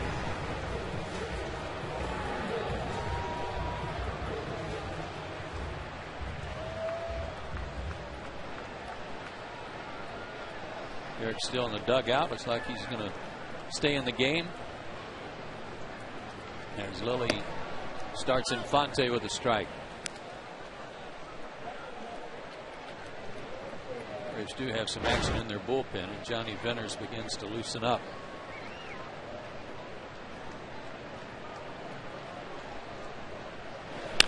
Hard hit and into left field, base hit. Omar with a big turn. He'll hold there with a leadoff single. Good start to the 6th. 2 slow pitches that he didn't finish. He ripped it right by the third baseman, shortstop.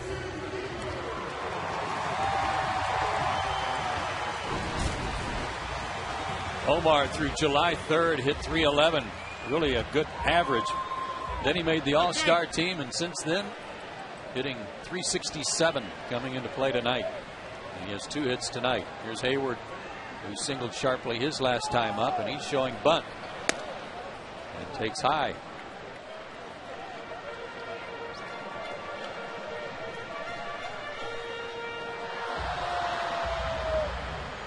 Brian Snitker with a very complicated set of signs for a position player.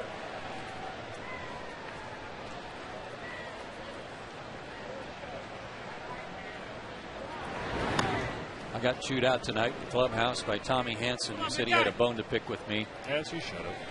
When I said that the third base coach was giving simple signs to the pitcher so that they could get him.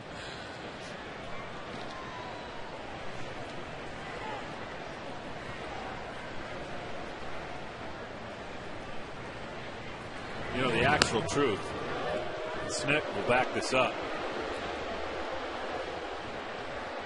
Pitchers got the signs a lot more readily than the position players did. Okay. There's a reason for that. They're simple. See, if you're paying attention. Yeah. Lilly throwing over repeatedly to first base, maybe trying to see if Jason Hayward's going to tip his hand. So far he hasn't. Is he still bunting? Nope. 1-1.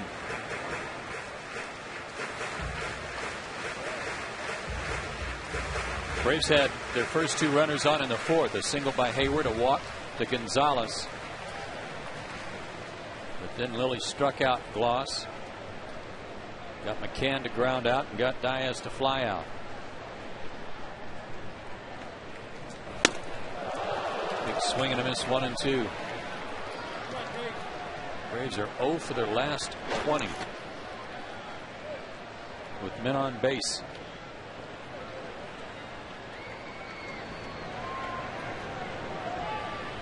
Be nice to see Jason tomahawk one down in that right field corner. He got a high pitch to go after and foul tipped it.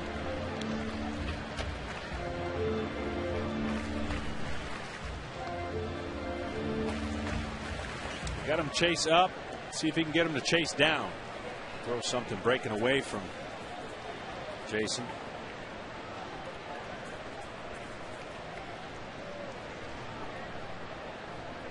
The 1-2. Fouled back.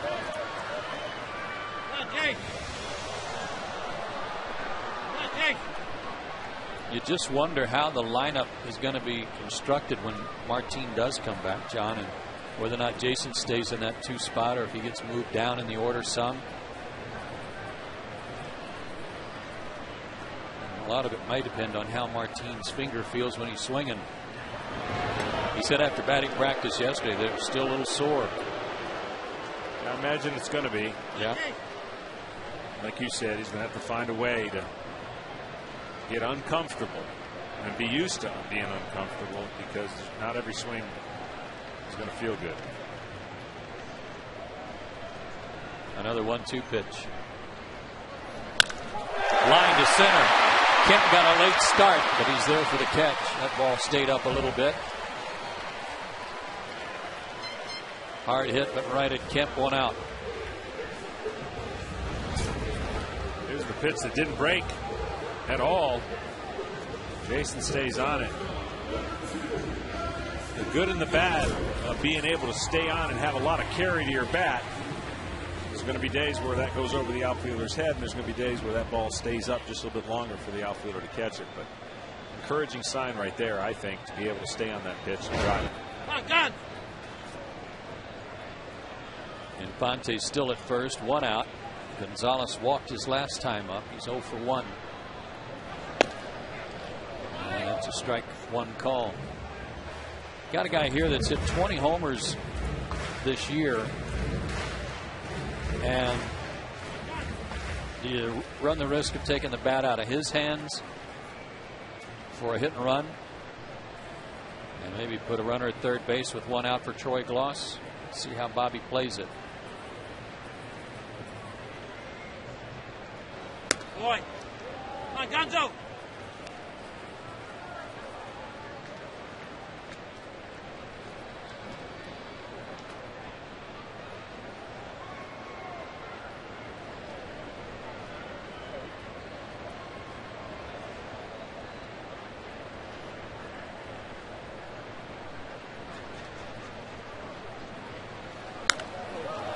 In the air, but foul and out of play. And the count again goes against the Atlanta hitter. It's 1-2.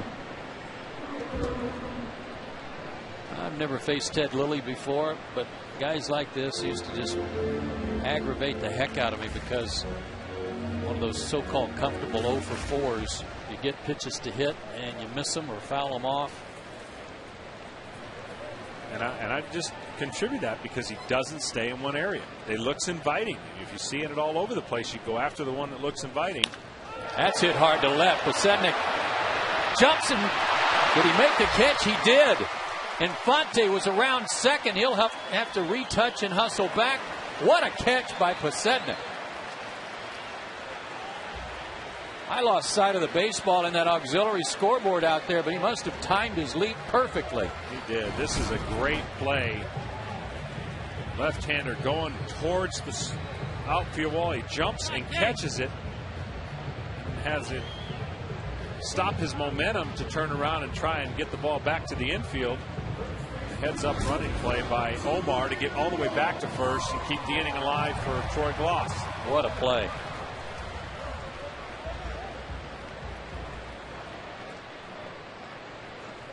That was going to be at least second and third and 1 out.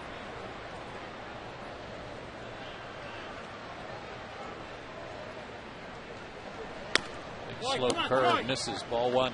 We haven't seen many of those tonight out of Ted Lilly. He's been able to throw fastballs by guys, throw a little cutter and a changeup. That curveball is an effective pitch for him. Really about the 4th or 5th one we've seen. Doesn't throw many of them. Runner going.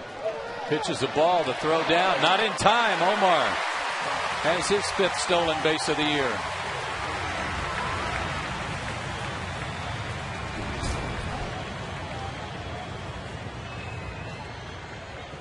You know what? He didn't go on his first move either. He waited to make sure he was going to the plate and still stole it. Yeah, he has a hesitation as he picks up that leg and swings it back and pauses for a little bit. Gave him enough time to gather up and go. He didn't go on first move by any stretch there. He was making sure he went home. See if Troy can find a hole somewhere. 2-0 the count. 2-1. Both ways. Come on. One of the things that's hard to do if your legs aren't feeling good, John, as a hitter, is it doesn't allow you to clear your hips to get on top of a high fastball, as evidenced by the strikeout last time up.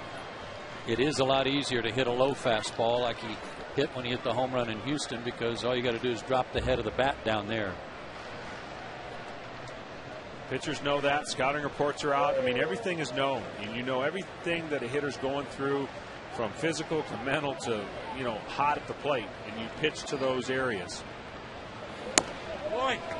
3-1 with McCann on deck.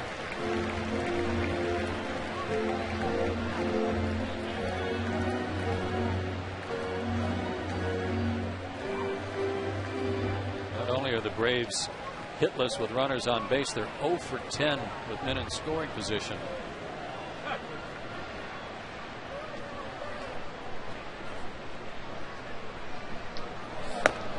Ball 4. And Brian McCann will hit with runners at first and second. Brian put up a good fight his last time up before eventually grounding out.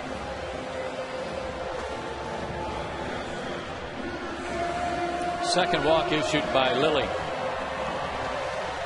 I like this at bat right here for Brian. He's been real close, just missed some pitches last night. Battled Ted Lilly already tonight after getting hit. I like the Braves' chances right here of scoring a run.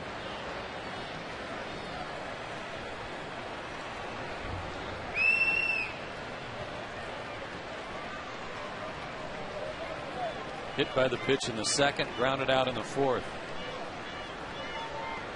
62 RBIs on the season. Changeup, the one that was effective to start him on the at bat in the fourth. And that's all, the only time he threw it last time too. So he starts him off again. See if he kind of goes with the same kind of mindset he did before. Plant the seed and then get Brian thinking about it. Wondering if he's going to throw another one. Looks like he might. Ball 1. How this team is 15-12 since the All-Star break, when they're hitting 148 with 2 out men in scoring position, is beyond me. That's that great pitching. Yeah, that and the home runs, timely home runs, being up there with 17 of them.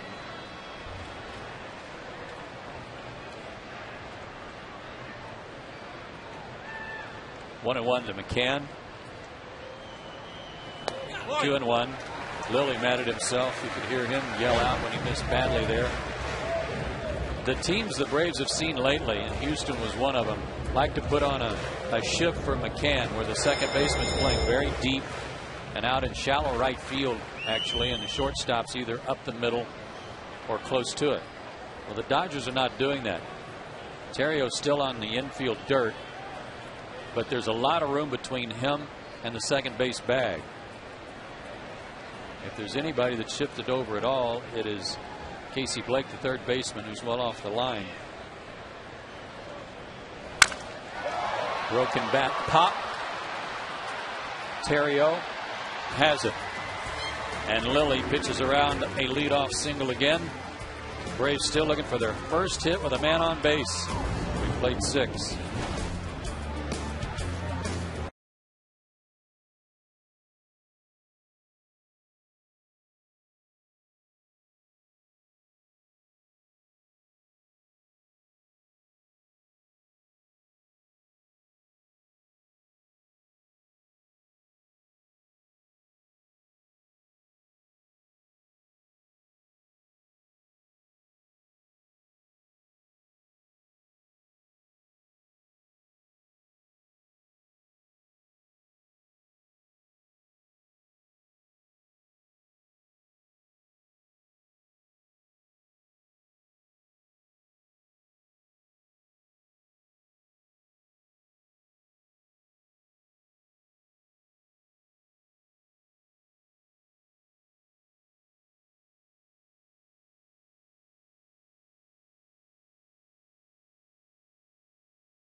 6 innings in the books. A run on 10 hits for the Dodgers. They've stranded 5 men. They've hit into 3 double plays. And for the Braves, no runs on 3 hits. 2 of the hits by Omar Infante. And Johnny Venters comes on for Atlanta, and he'll appear in his 54th game. Another one of them unbelievable stories that you got to have when you're putting together a campaign where everything doesn't go right. You need guys like this to step up in their first couple years. Having a great year. 4-0, 1.07. Good news here, I think, getting Ted Lilly out of the game. He was pesky. I'll say 6 innings, a 3-hit shutout ball, and Reed Johnson will pinch hit for him against Venters. You watch Venters pitch, there's very few guys from the left side throw a 96-mile-an-hour sinker with a nasty slider. He does lose the ball a little bit to the arm side, meaning to the left-hander. With evidence when he does hit those guys, it's just way out, and something he's working on. Johnson 4 for 12 as a pinch hitter, with a couple of doubles. And he's quickly in the hole, 0-2.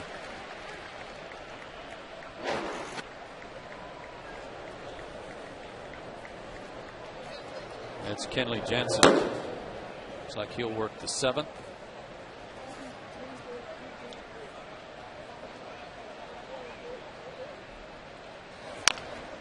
And the 0-2, swinging bunt again. Get foul, it does. Johnny Venters tonight is in his 24th game out of the Braves' last 37. 24 out of 37. That's a lot.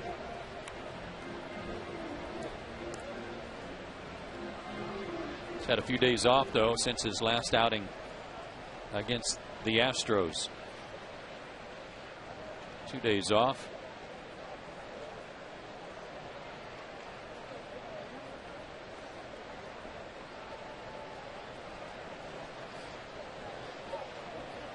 He's had at least 1 strikeout in each of his last 11 appearances. 1 and 2.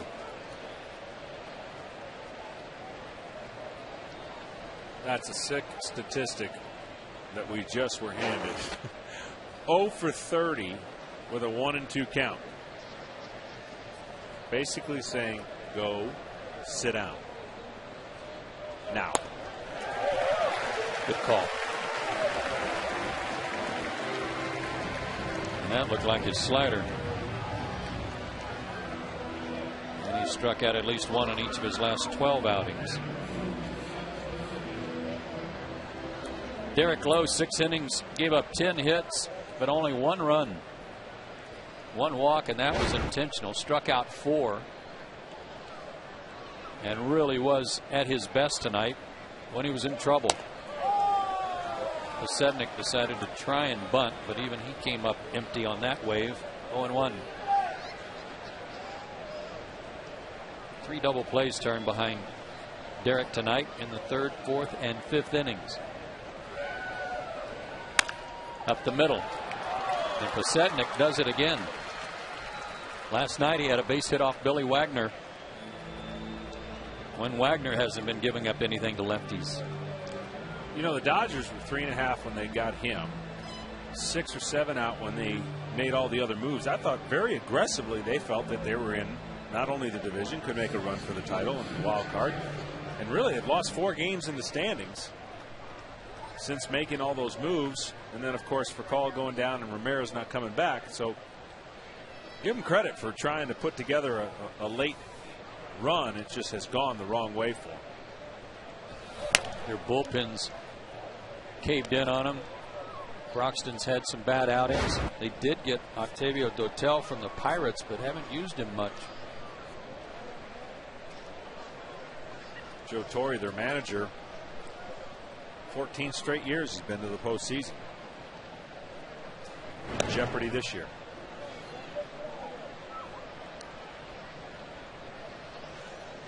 Terrio's 1 out of 3 tonight. 1 for 18 against Atlanta on the season. 2-0.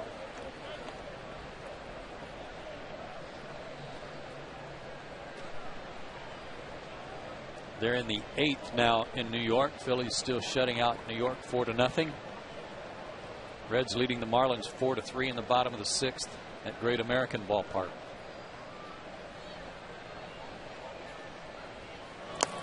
Yes, he did. 2-1. You find out who was pitching for the Phillies? Halliday. So the starter and the closer's pitching tonight? Yeah. Okay.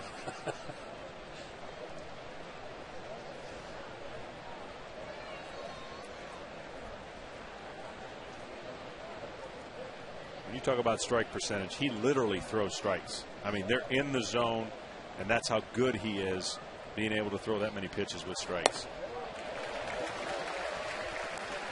Good hard sinker there, 2-2.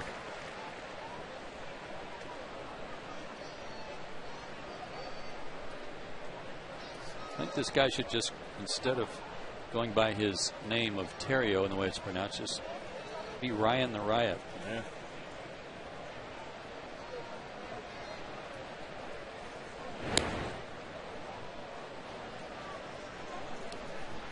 Pasednik was caught stealing on a strike him out, throw him out double play in the 3rd inning. Got caught last night trying to steal, and Wagner picked him off. But he does have 34 swipes. Full count.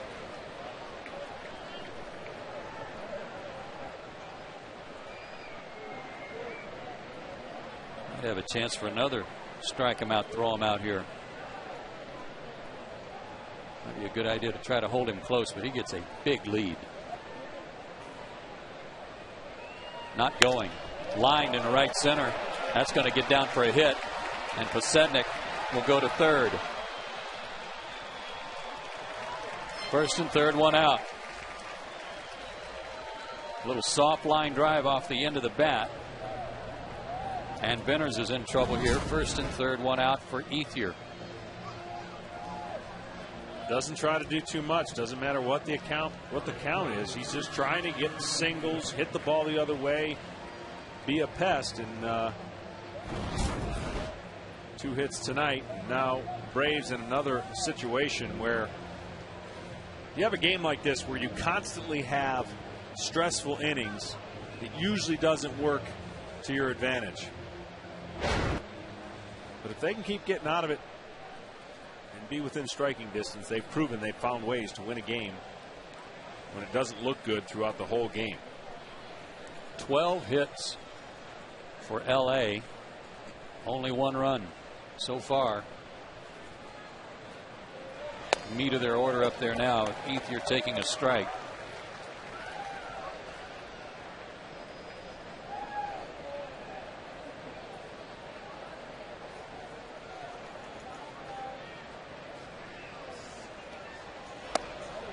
Just missed. 1-1. Ethier 0 for 2 in his career against Venners. That was earlier this season, back in June in that series out at LA, where the series was split 2-2.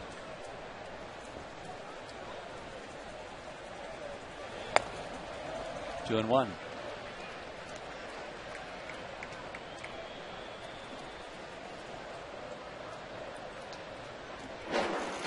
Very interested to see what the Braves do with Johnny as he's progressed up the ladder, and not only the times he pitches, but what the innings he pitches for next year. Line to right. Hayward has to give some ground. He got turned around a little bit. That'll get the runner in from 3rd. Ethier delivers a sacrifice fly, and the Dodgers are up 2-0. Slider that he got up. Rare that Johnny Venners gives up a run. He hadn't given one up since July 30th at Cincinnati. That was 9 outings ago, but even rarer that he's given up 2 hits this inning to left-handed batters. I should say 1 hit to a lefty and a hard hit sac fly. That was not a base hit. They're usually lucky if they make contact. Loney's 2 out of 3. He hit into a huge double play in the 5th to get Derek Lowe out of a jam.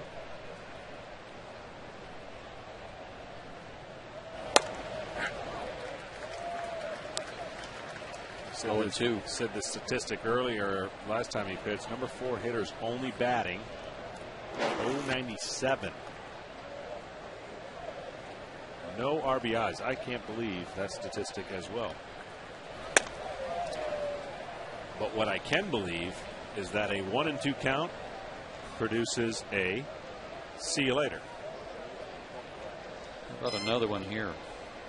Slider and see you later.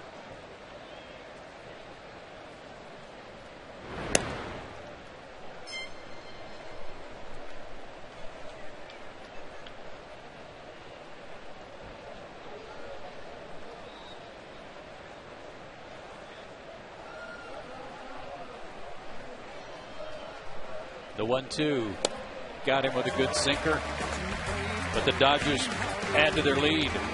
They get a run on 2 hits, and then the sacrifice fly by Ethier. We go to the stretch. Braves down 2.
So, hilarious arrived. Meet the Browns. This fall on Peachtree TV. Dodgers are up 2-0 now here in the 7th inning stretch. Ted Lilly's out of the game for LA, and on to pitch is Kenley Jansen, who was just called up at the end of July, John, and he's a converted catcher just last year. It's amazing. We're seeing more and more of him. He's voted as having the best fastball in the Dodgers organization. A big catcher, 6 foot, as you said, 6'5", 257. So what a quick track from playing a position to throwing BBs, I guess. Started the year in A-ball, and they called him up from Double-A Chattanooga.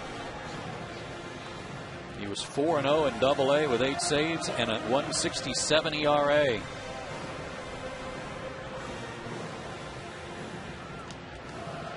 And now it's time to take a look at the Strayer University scorecard. Strayer University has 6 conveniently located campuses in the Atlanta area. And Matt Diaz leads off against Kenley Jansen out of Curacao.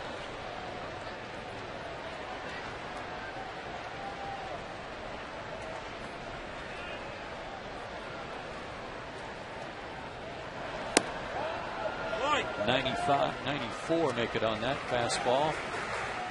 2-0 the count. Diaz tonight struck out, flied out against Lilly, who worked 6 shutout innings, gave up only 3 hits.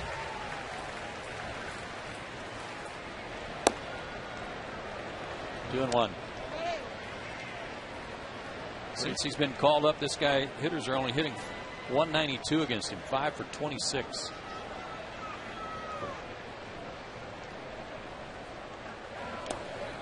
Did he go?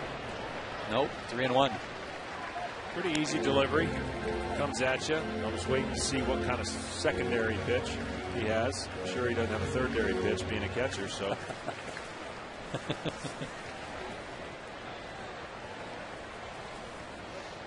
3-1. He walked him. Braves will take that.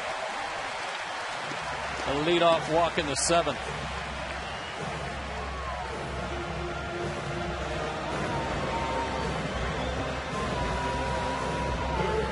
Brooks Conrad switches around to bat left-handed. He has struck out and grounded out right-handed tonight.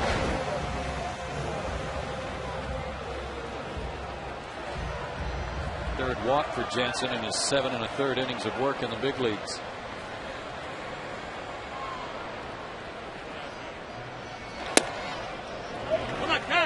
You know what inning it is, right? It's his inning. And we know that Brooks can turn around anybody's fastball. Hey, Raw Dog's gone to some batting gloves. The humidity must have gotten to him a little bit.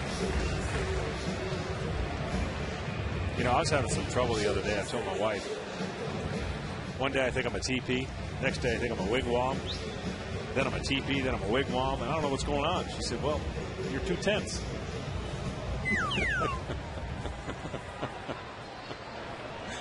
All right, I like that one. Come on, Hal. Help me out, man. I'm struggling over here. I like that one. 7. There we go. Yeah, I'll give that a 7 too.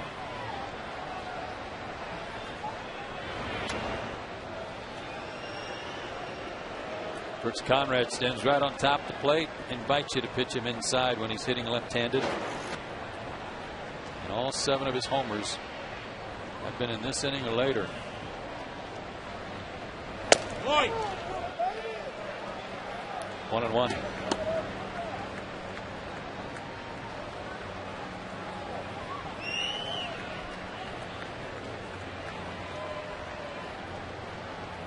Like to get something he can turn on and pull in that hole over there where they're holding Matt on. And he does turn on one down the line. Foul. And the count goes to 1-2. He got that one in on him a little. He did. He can rush it up there. You know, you look at his delivery, and if he can get something else over, you watch this pitch right here. All he could do is pull it foul. Uh-oh. Right through the hands and right into the nose. Forehead, nice.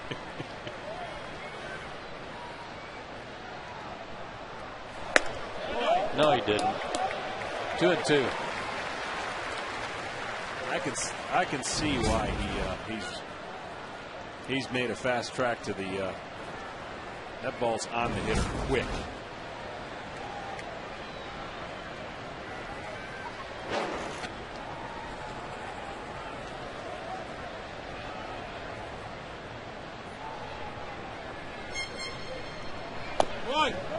That was close. Put a full count now. And let's see what Mr. Cox does with Matt Diaz here. 3-2.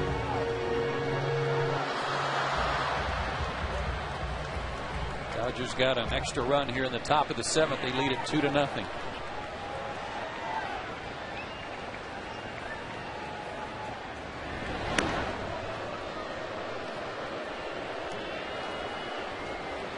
This guy spent some time last year in Albuquerque, their AAA club, as a catcher.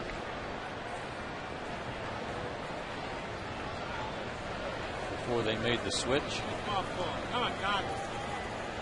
Payoff pitch, runner not going. Good swing, he fouled it off.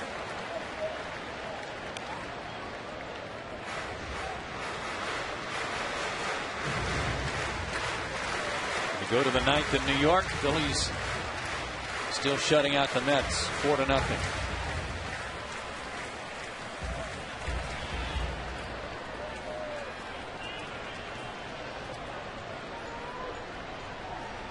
Jansen delivers. He's fouled back again. 96 on that fastball.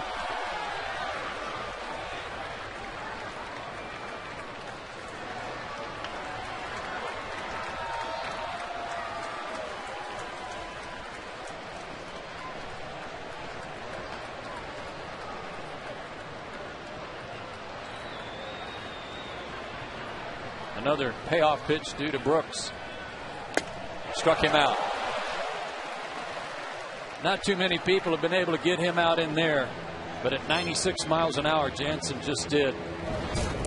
He got a little piece of it, but he threw it right in that zone where he likes to go after it, just above the hands.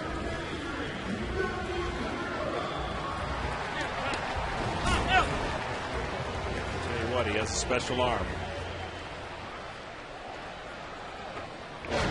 One out for Melky Cabrera, batting left-handed for the first time. He is fly to right and robbed of a hit when he had a line shot right back at Lilly that he gloved. 0-1.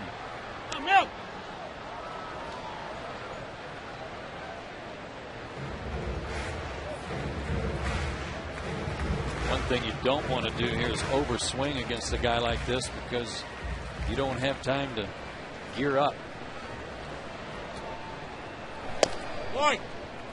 Stay back, shorten up.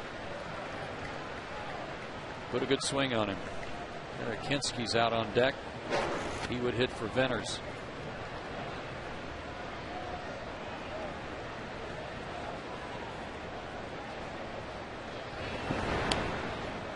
Diaz with a very short lead, back easily.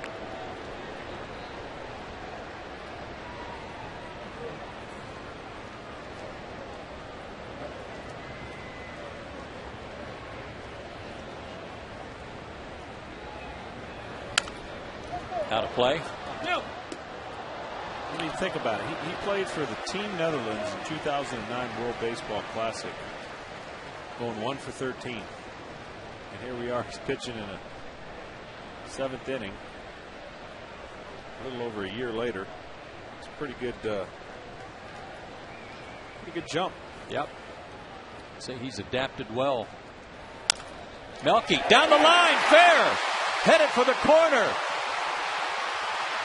Pasetnik able to cut it off before it got to the corner, but Cabrera comes through with a double. One of those guys off the bench we talked about at the beginning of the show, John. 2nd and 3rd and 1 out.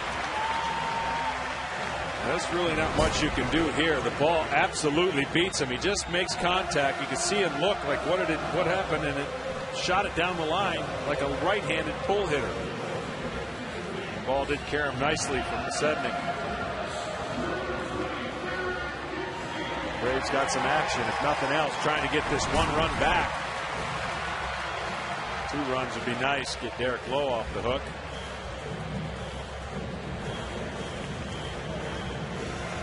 Joe Torre making the walk out to the mound.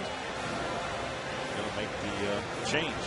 Well, they've got that left-handed specialist in Quo, but instead it's going to be George Sherrill.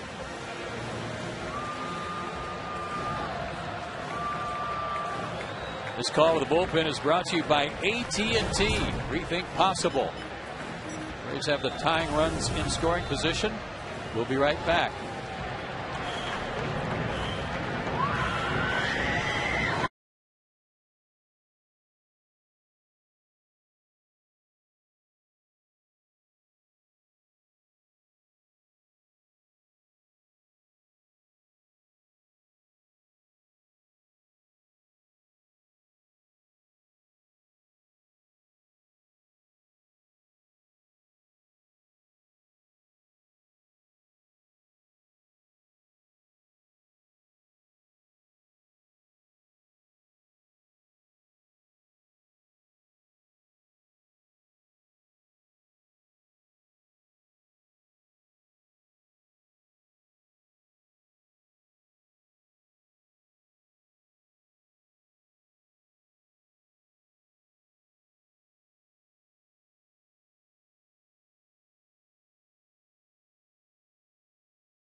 To pick your pain. That's right. Thursday night, starting at 8, just watch 3 hilarious House of Pain moments. Text in your favorite character, then watch the winning episode at 9, chosen by you. For more information, all you got to do is log on to PeachTreeTV.com. 2-0 Dodgers. Bottom of the 7th inning, but the Braves have set themselves up here for a run, or perhaps a tying run, if they can get a base hit off George Sherrill, who comes on to work for the Dodgers, and he has had a tough time of it this season.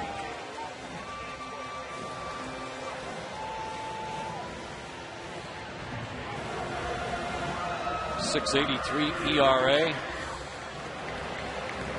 He's inherited 38 base runners this year, John, and 21 of them have scored. So while his ERA is high, he's added some other guys' ERA too. Yeah, and you know, that statistic can be a little misleading, but you like that to be a little bit better. I mean, he could have come on with 2nd and 3rd, nobody out. You can expect 1 out of 2. Situationally, it depends on the situation, but the bullpen as a whole for the Dodgers have been really bad in that category. And you can see David Ross is up there instead of Eric Hinske. Hinske was announced, but Ross pinch hits for him. He's 0 for 1 as a pinch hitter for the year. Another situation here where regardless of what happens, he's got to put it in play. Every base but 3rd base can he afford to hit it to, and the Braves get 1 run closer. Boy. Infield back, willing to concede a run for an out. National League worst, 51% of their base runners have been stranded. David had 2 doubles Wednesday in his start against Houston. 2-1. And he is 7 for his last 16. Had a big home run here on the homestand. Helped beat the Giants.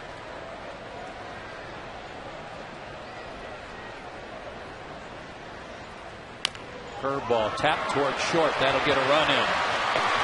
Blake to first. 2 out. 2-1 game.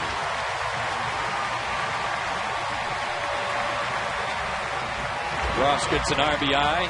Cabrera stayed at 2nd. He's there for Infante. Well, he hit it soft enough. Really almost at the shortstop, so that allowed Matty to score.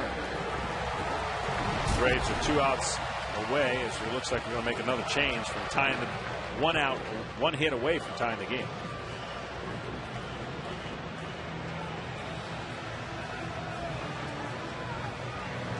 Got Octavio Dotel ready in their bullpen. So Joe Torre makes the call to the bullpen, and it's brought to you by AT&T. Rethink possible. Dotel on to face Infante with a tying run in scoring position. And we will return.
Brock. The question is, what does it mean when they say that a pitcher's shoulder is flying open?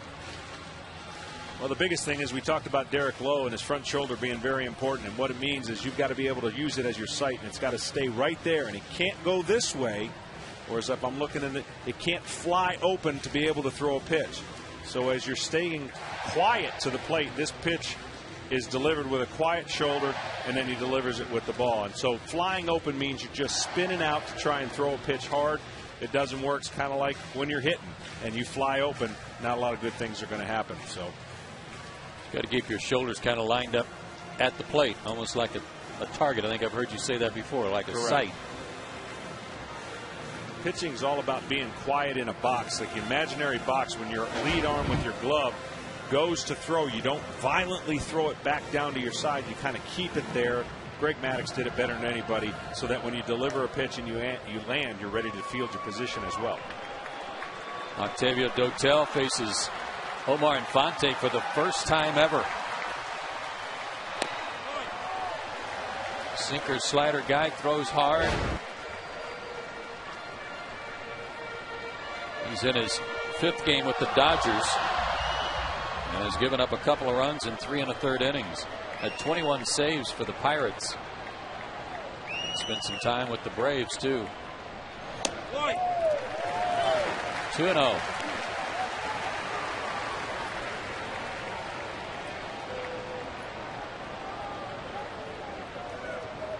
Another guy that goes right after you, and he's got a long lever, meaning his arm swing is long and the ball gets on you quicker than it looks like. He threw 2 cutters there, Mariano type cutters, but he will come after you with fastballs.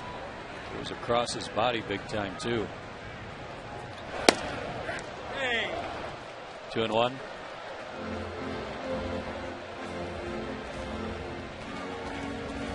He's always cracked me up. He's like that running back that can barely make it back to the huddle and then breaks off another run of 10 yards. After he throws a pitch, it takes him a while to get back up the slope of the mound. 2-2.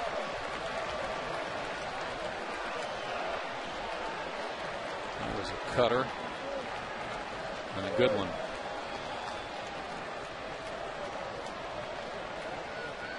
Braves have dented the scoreboard, but they still trail by 1. Out of play. See, and right now he's just beating Omar. Omar stays inside the ball real good. He's getting beat a little bit on that fastball.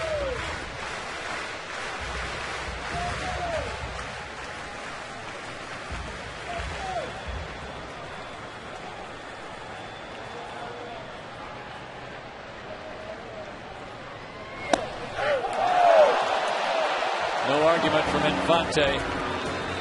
Dotel falls behind in the count, but comes back to strike out Infante. Braves are on the board. We go to the 8th, 2-1 LA.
Care, including pest and termite inspections and customized treatment. Visit callactivetoday.com.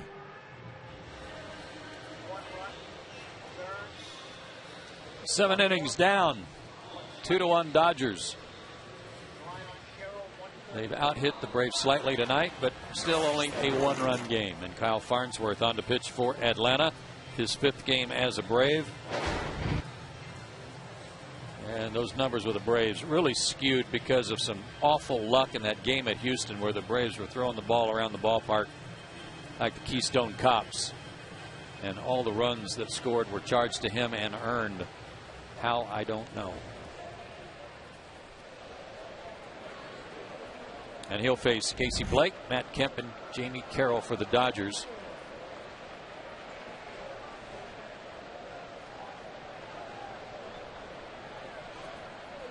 Blake 1 for 3 tonight.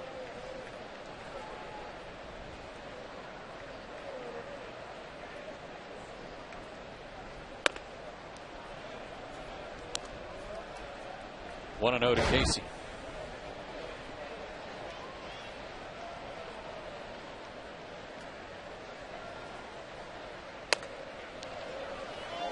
A couple of good mid-90s fastballs to start here for Kyle. A native of Milton, Georgia, Milton High School. He would be a good example of how important his front shoulder is as he comes to the plate. There's a good example right there of staying quiet. His mechanics get him a little bit off of throwing the ball where he wants to, and that's the only time he really gets hit because that fastball flattens out. So when he stays on plane and delivers his 95, 96, he also beats the hitter to the. As he did right there. Blake didn't like that call, but he's out of there. 1 out in the 8th. Matt Kemp is 0 for 3. 1 inning, 2 hits, a run allowed by Venners. No walks, 2 strikeouts.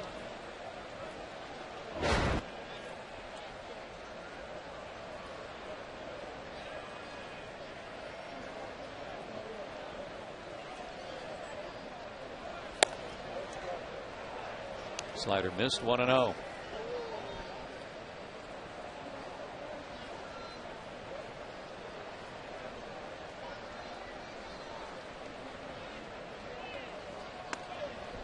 They move him back 2 and 0. He stands right up on top of the plate.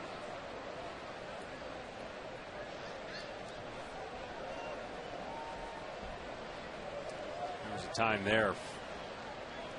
He didn't miss many pitches in. A lot of his power came from right there. What he likes. Well, he came in here a hot hitter. But he's 1 for 6 so far on the series. And that base hit was his first at bat last night.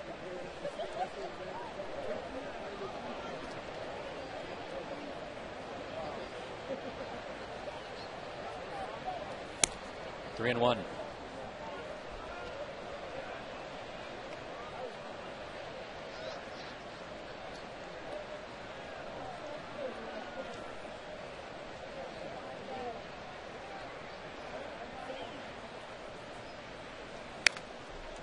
Full count. Another big swing from Kemp. You know, Kyle likes to go to his slider in any count. See if he goes 3-2 right here to get Matt swinging what typically most people would think would be a challenge fastball right here. You have confidence with 2 pitches. It's a lot easier to pitch no matter what the count is.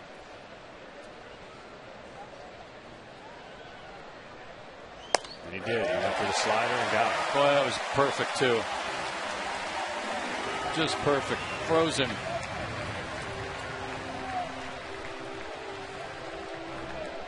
What I like about that when a pitcher does that, John, is that they don't try to overthrow it. They're just trying to throw it for a strike. Yeah, because more times out of not in that situation, the hitter is looking for something else. And it only takes, again, that 1 second to say, oh, that's not what I'm looking for. It's too late. Now, you wouldn't want to throw that pitch all the time in counts because you really want to get it out of the zone if you're ahead in the count. But right. That's a great pitch, 3-2. But 3-2, nobody on. Got a hard-throwing guy out there. You got to be sitting on the fastball. And they just locked him up. My general rule that I always want people that what determined why you would throw a first pitch slider or not. I said, well, if I think he's sitting on my fastball and trying to do damage, which is the best time to do it, I'm throwing a slider because I think he's going to be aggressive.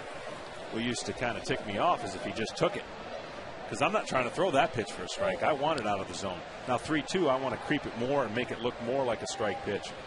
But you pick and choose your guys that you know do not have discipline in the strike zone. and that determines where you throw it and how much you can bite off.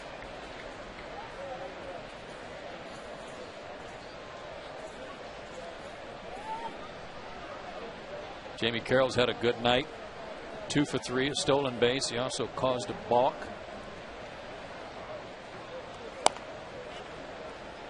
See, and what sometimes Kyle does is he lifts up when he makes the turn. He lifts up with his front side, which means now if he lifts up, he's got a dip. The turn without lifting creates better leverage for him to go to the plate and less room for error.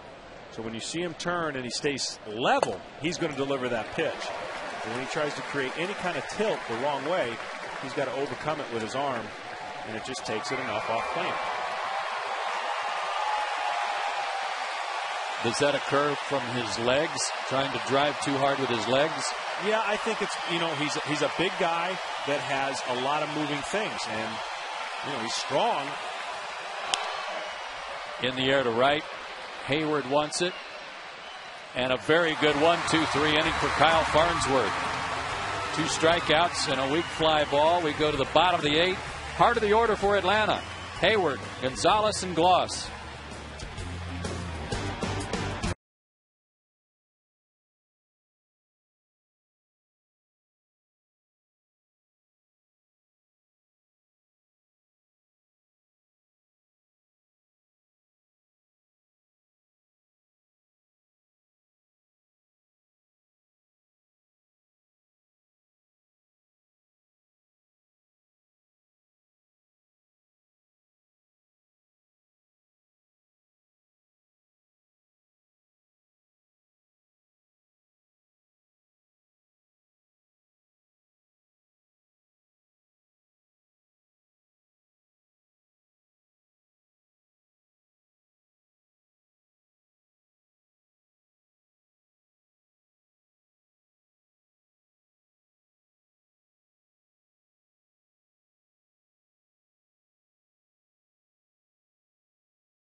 SEC Saturdays return on Peachtree TV. Catch all the hard-hitting football action as your favorite SEC football teams go head-to-head live in HD on Peachtree TV. If it weren't for that G, I couldn't make anything out in that camouflage hat there, Joe.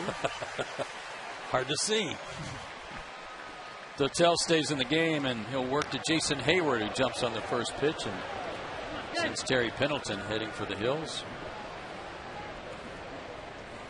It's usually Terry's perched down there. I guess it was Huddy who was hiding. I like the aggressiveness, though, by Jason coming up, trying to jump on him early. Another cutter for a strike, 0-2. Jason's 1 for 3 tonight. Lined out to Kemp his last time up.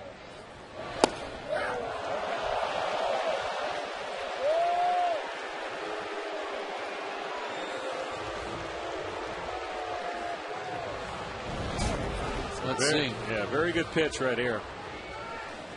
He just caught it funny. Yeah, it looked funny because of where he took the glove. Yeah, but it was a good pitch.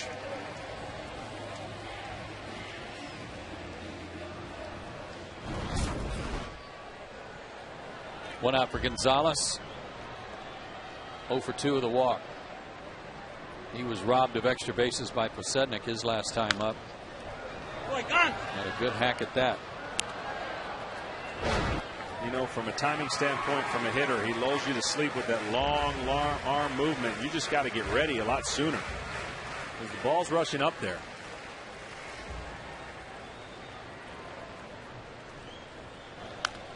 Another good swing, but he fouled it back. Gonzalez 3 for 9 in his career against Dotel with a homer.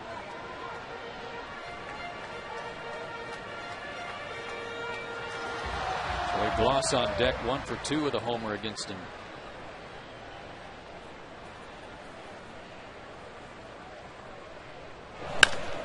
Line to right, but Ethier is there. 2 down.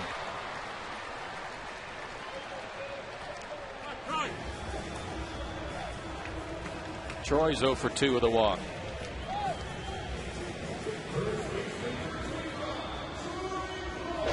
Dodgers got a run in the 4th.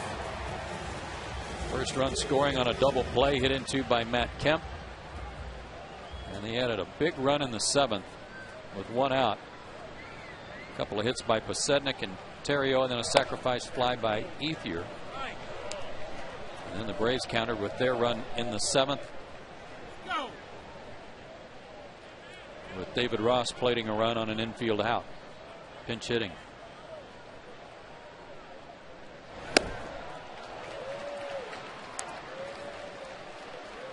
I know you're going to find this hard to believe, but the Mets did not score in the 9th. Alpha Halliday. So another complete game shutout for him. No, getting word he only went 8.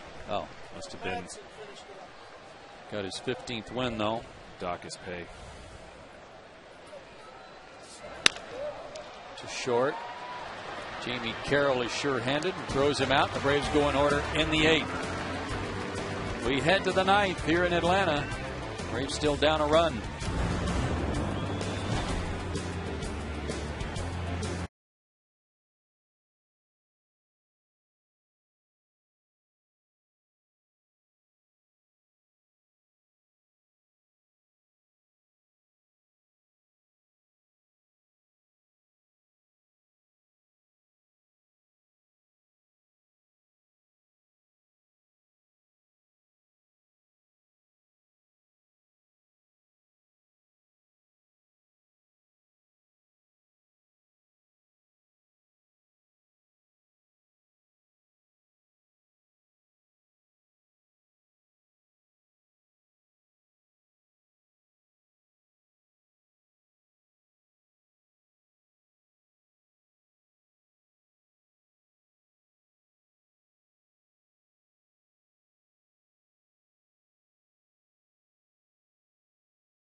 Bobby Cox goes to his bullpen one more time, and former Dodger Takashi Saito will work the 9th.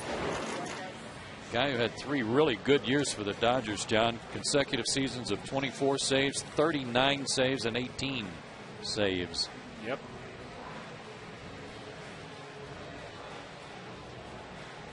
Teammate of yours briefly in Boston, huh? Great guy. I'll say. Call him Sammy. What was his nickname? Pretty good karaoke singer, believe it or not. Is he? Yeah. Really? I haven't got the Braves. I don't think I've been able to get him to do it, but.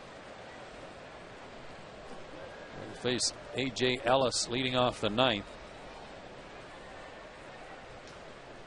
Then the pitcher spot due up. Looks like Givens is out on deck to pinch hit for Dotel. And then Posednik.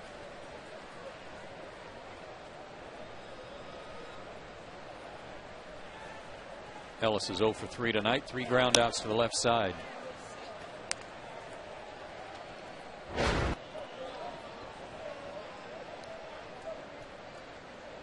Takashi's last 2 outings, one against the Giants and one at Houston. 2 innings, 1 hit, no runs, 5 strikeouts.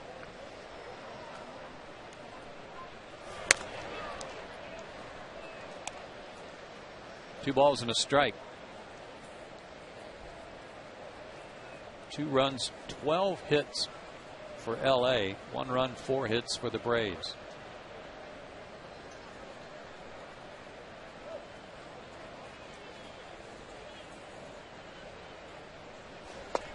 Good breaking ball. 2-2. On 1 day's rest, 3.97 ERA. 2 days rest, 1.23 ERA. No day rest, you see right there, 5.91. You know, Bobby has been very clear about how he has to use Takashi and get him some rest. And his last work was on the 9th. So he should be good to go tonight, although with the count now 3-2.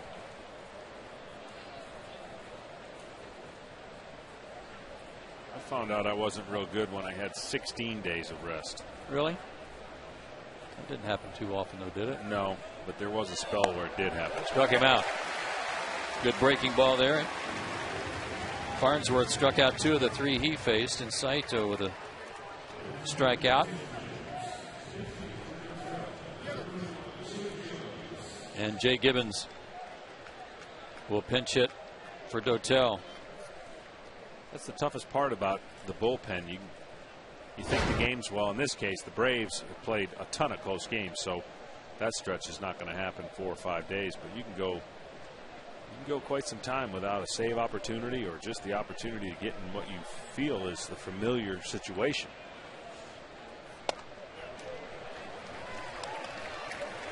Gibbons pinch hit last night and bounced into a force play.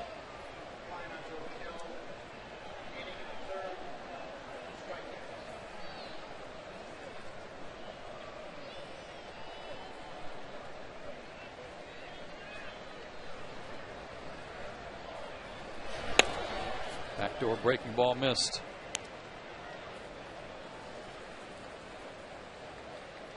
Gibbons is having a pretty good year at Albuquerque. 347 average, 19 homers, 83 RBIs. 83 RBIs in 94 games. Off the plate. Gonzalez on the run. Gets a nice play.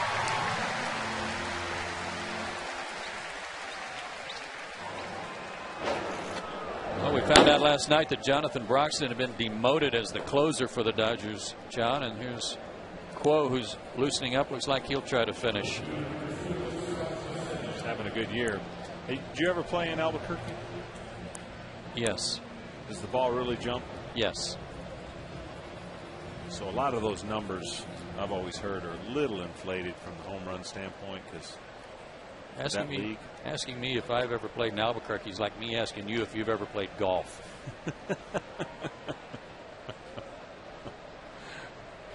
I just didn't know if that place existed when you were playing. I see. Yeah, it did. We were the Dukes back then. They're the Isotopes now. Okay. What exactly is an isotope? You know? No, but I'm sure you can come up with something by Monday. Does that have something to do with the weather? I don't think so. Precipitation? No. Very good. Getting better. I've been practicing that word.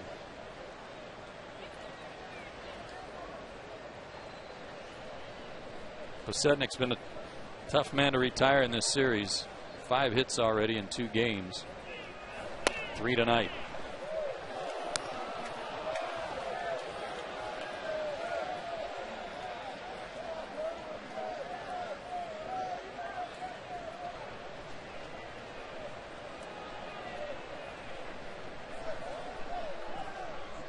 Two and 1.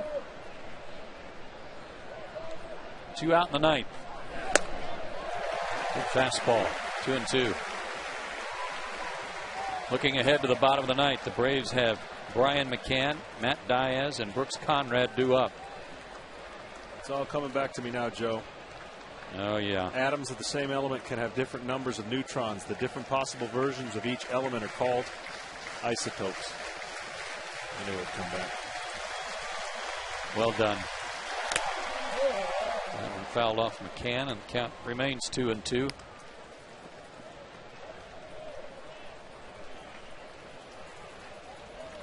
Now, Albuquerque's a big atomic research area. How's that? All right. That's making sense now.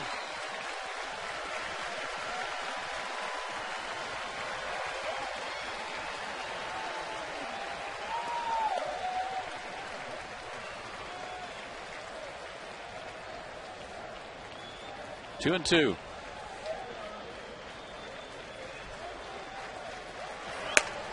Full count.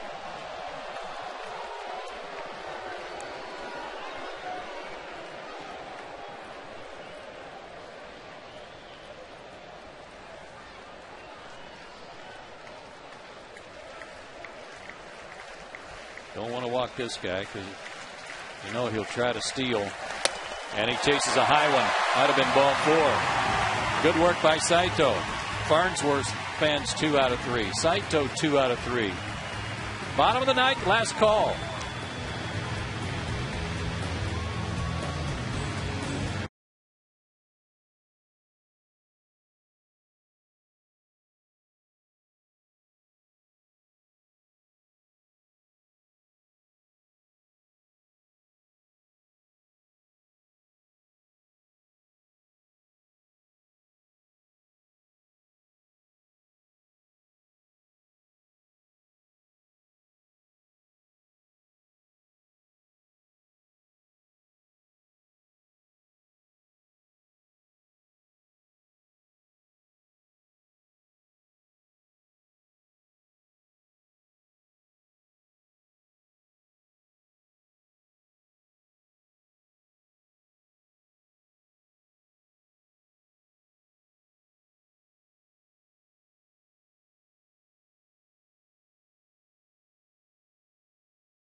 Reminder here to stay tuned after the game for the AT&T game summary.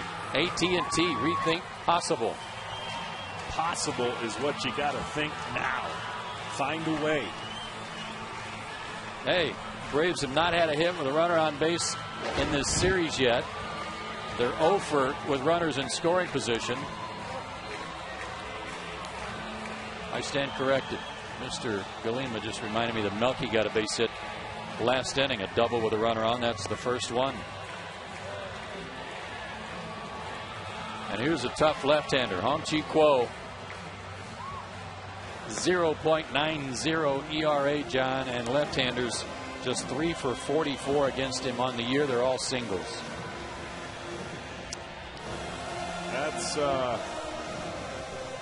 That's pretty tough right there. But if anyone can do it, BMAC can do it. 49 strikeouts in 40 innings. He has been promoted, Kuo, to the closer spot. Let's see how he handles that. McCann 0 for 2 tonight. He reached after being hit by a pitch his first time up. Fastball at 97, ball 1. No hesitation in his delivery. He pretty much gets after it right away. Comes after you, legs, arms, everything, and got a little something for you on that fastball. 29 years old, out of Taiwan. 2-0.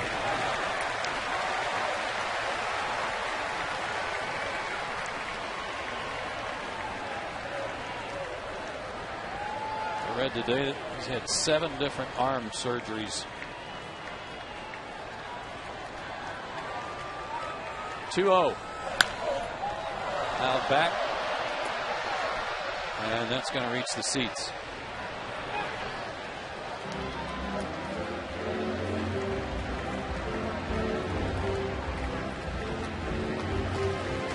Elbow problems last year limited him to just 30 innings.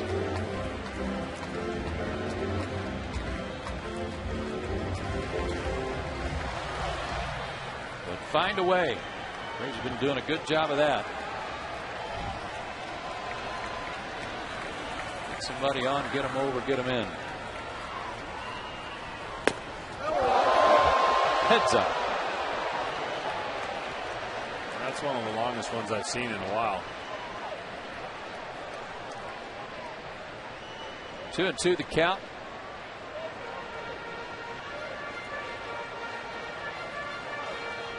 Deep breath from that gentleman. I hope he's okay. What causes that? I really don't know. I don't know how you can have all that pine tar and 2 batting gloves on and still lose it. But it still happens. I mean, is it throwing your hands and just trying to be real quiet with your hands as far as grip? Well, there's a lot of torque on Brian's swing, too. That big end gets out there in a hurry. Full count.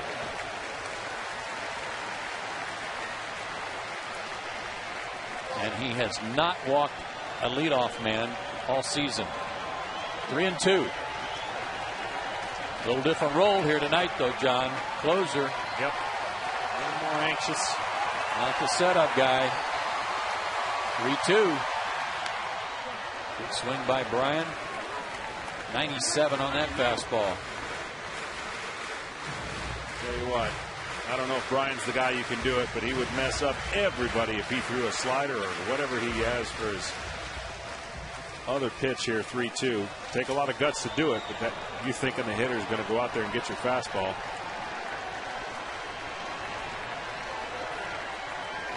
He has given up 1 home run in 40 innings. Another payoff pitch. Got it. 97 on that one.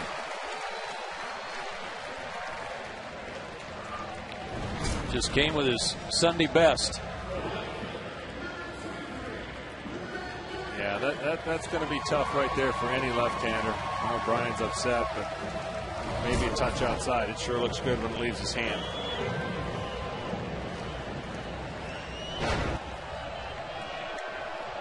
Matt Diaz got the rally started in the 7th with a leadoff walk.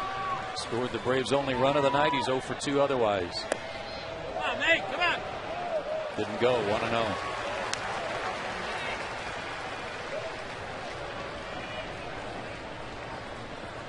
Matty's 1 for 2 in his career against Quo. Come on, Matty. Come on, D.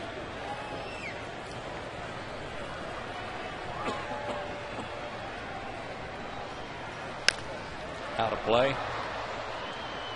1-1. Need a base runner. Come on, Nate.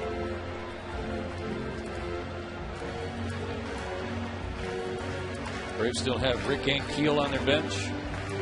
Yoy Hernandez. Brandon Hicks, who was called up yesterday when Chipper went on the disabled list. And again, Chipper, if you're listening, hope you're resting comfortably after your surgery today.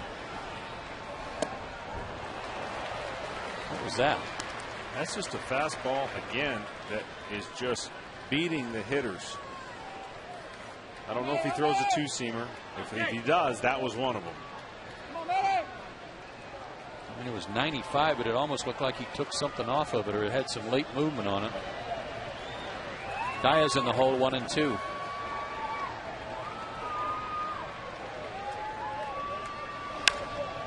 Down the line, slicing, and foul.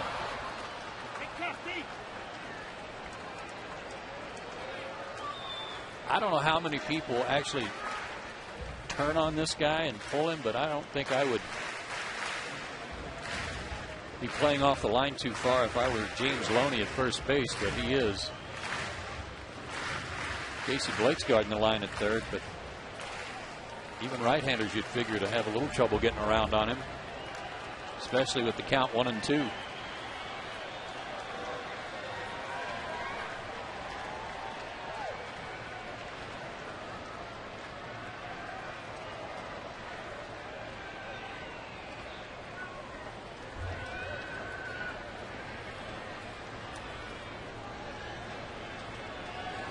Boy. 2-2. Yourself on there, Manny. Come on, deep.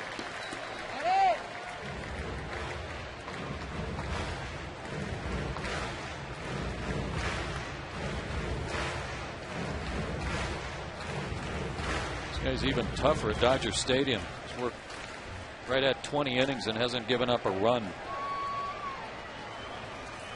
Opponent 6 for 65 against him at Dodger Stadium. Tried a breaking ball there, and it wasn't a very good one. Overthrew it. 3-2.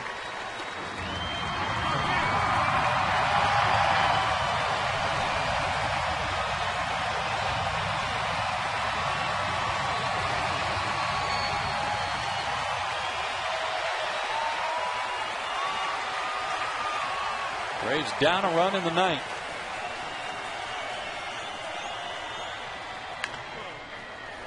Foul past Snitker.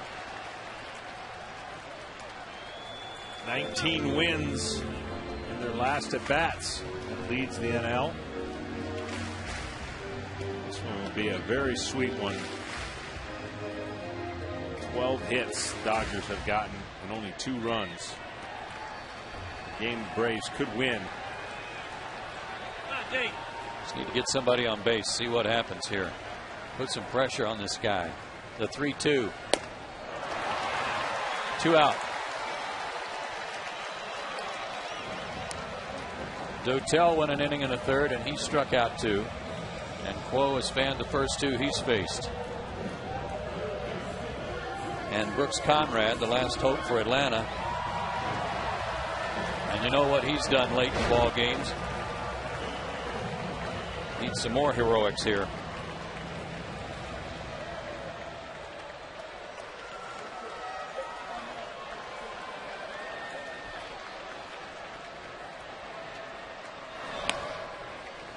Starts him with a slider. 1-0.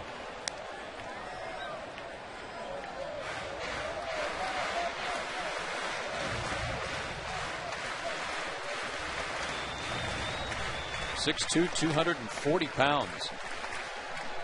Big guy.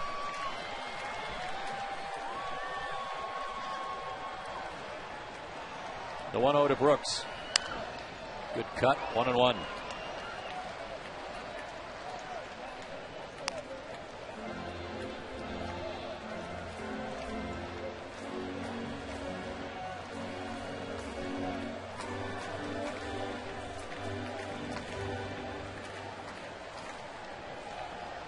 Depending on how often they can use him, like on back-to-back nights. Yeah.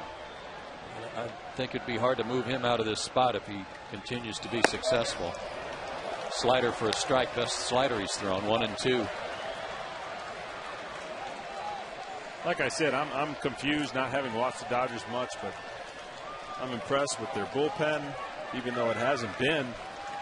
The arms are there. Starting staff, players. But they're 10 games out. 2-2. Struck out McCann on a full count. Struck out Diaz on a full count. And 2-2 now to Brooks Conrad. Quo's looking for his 4th save.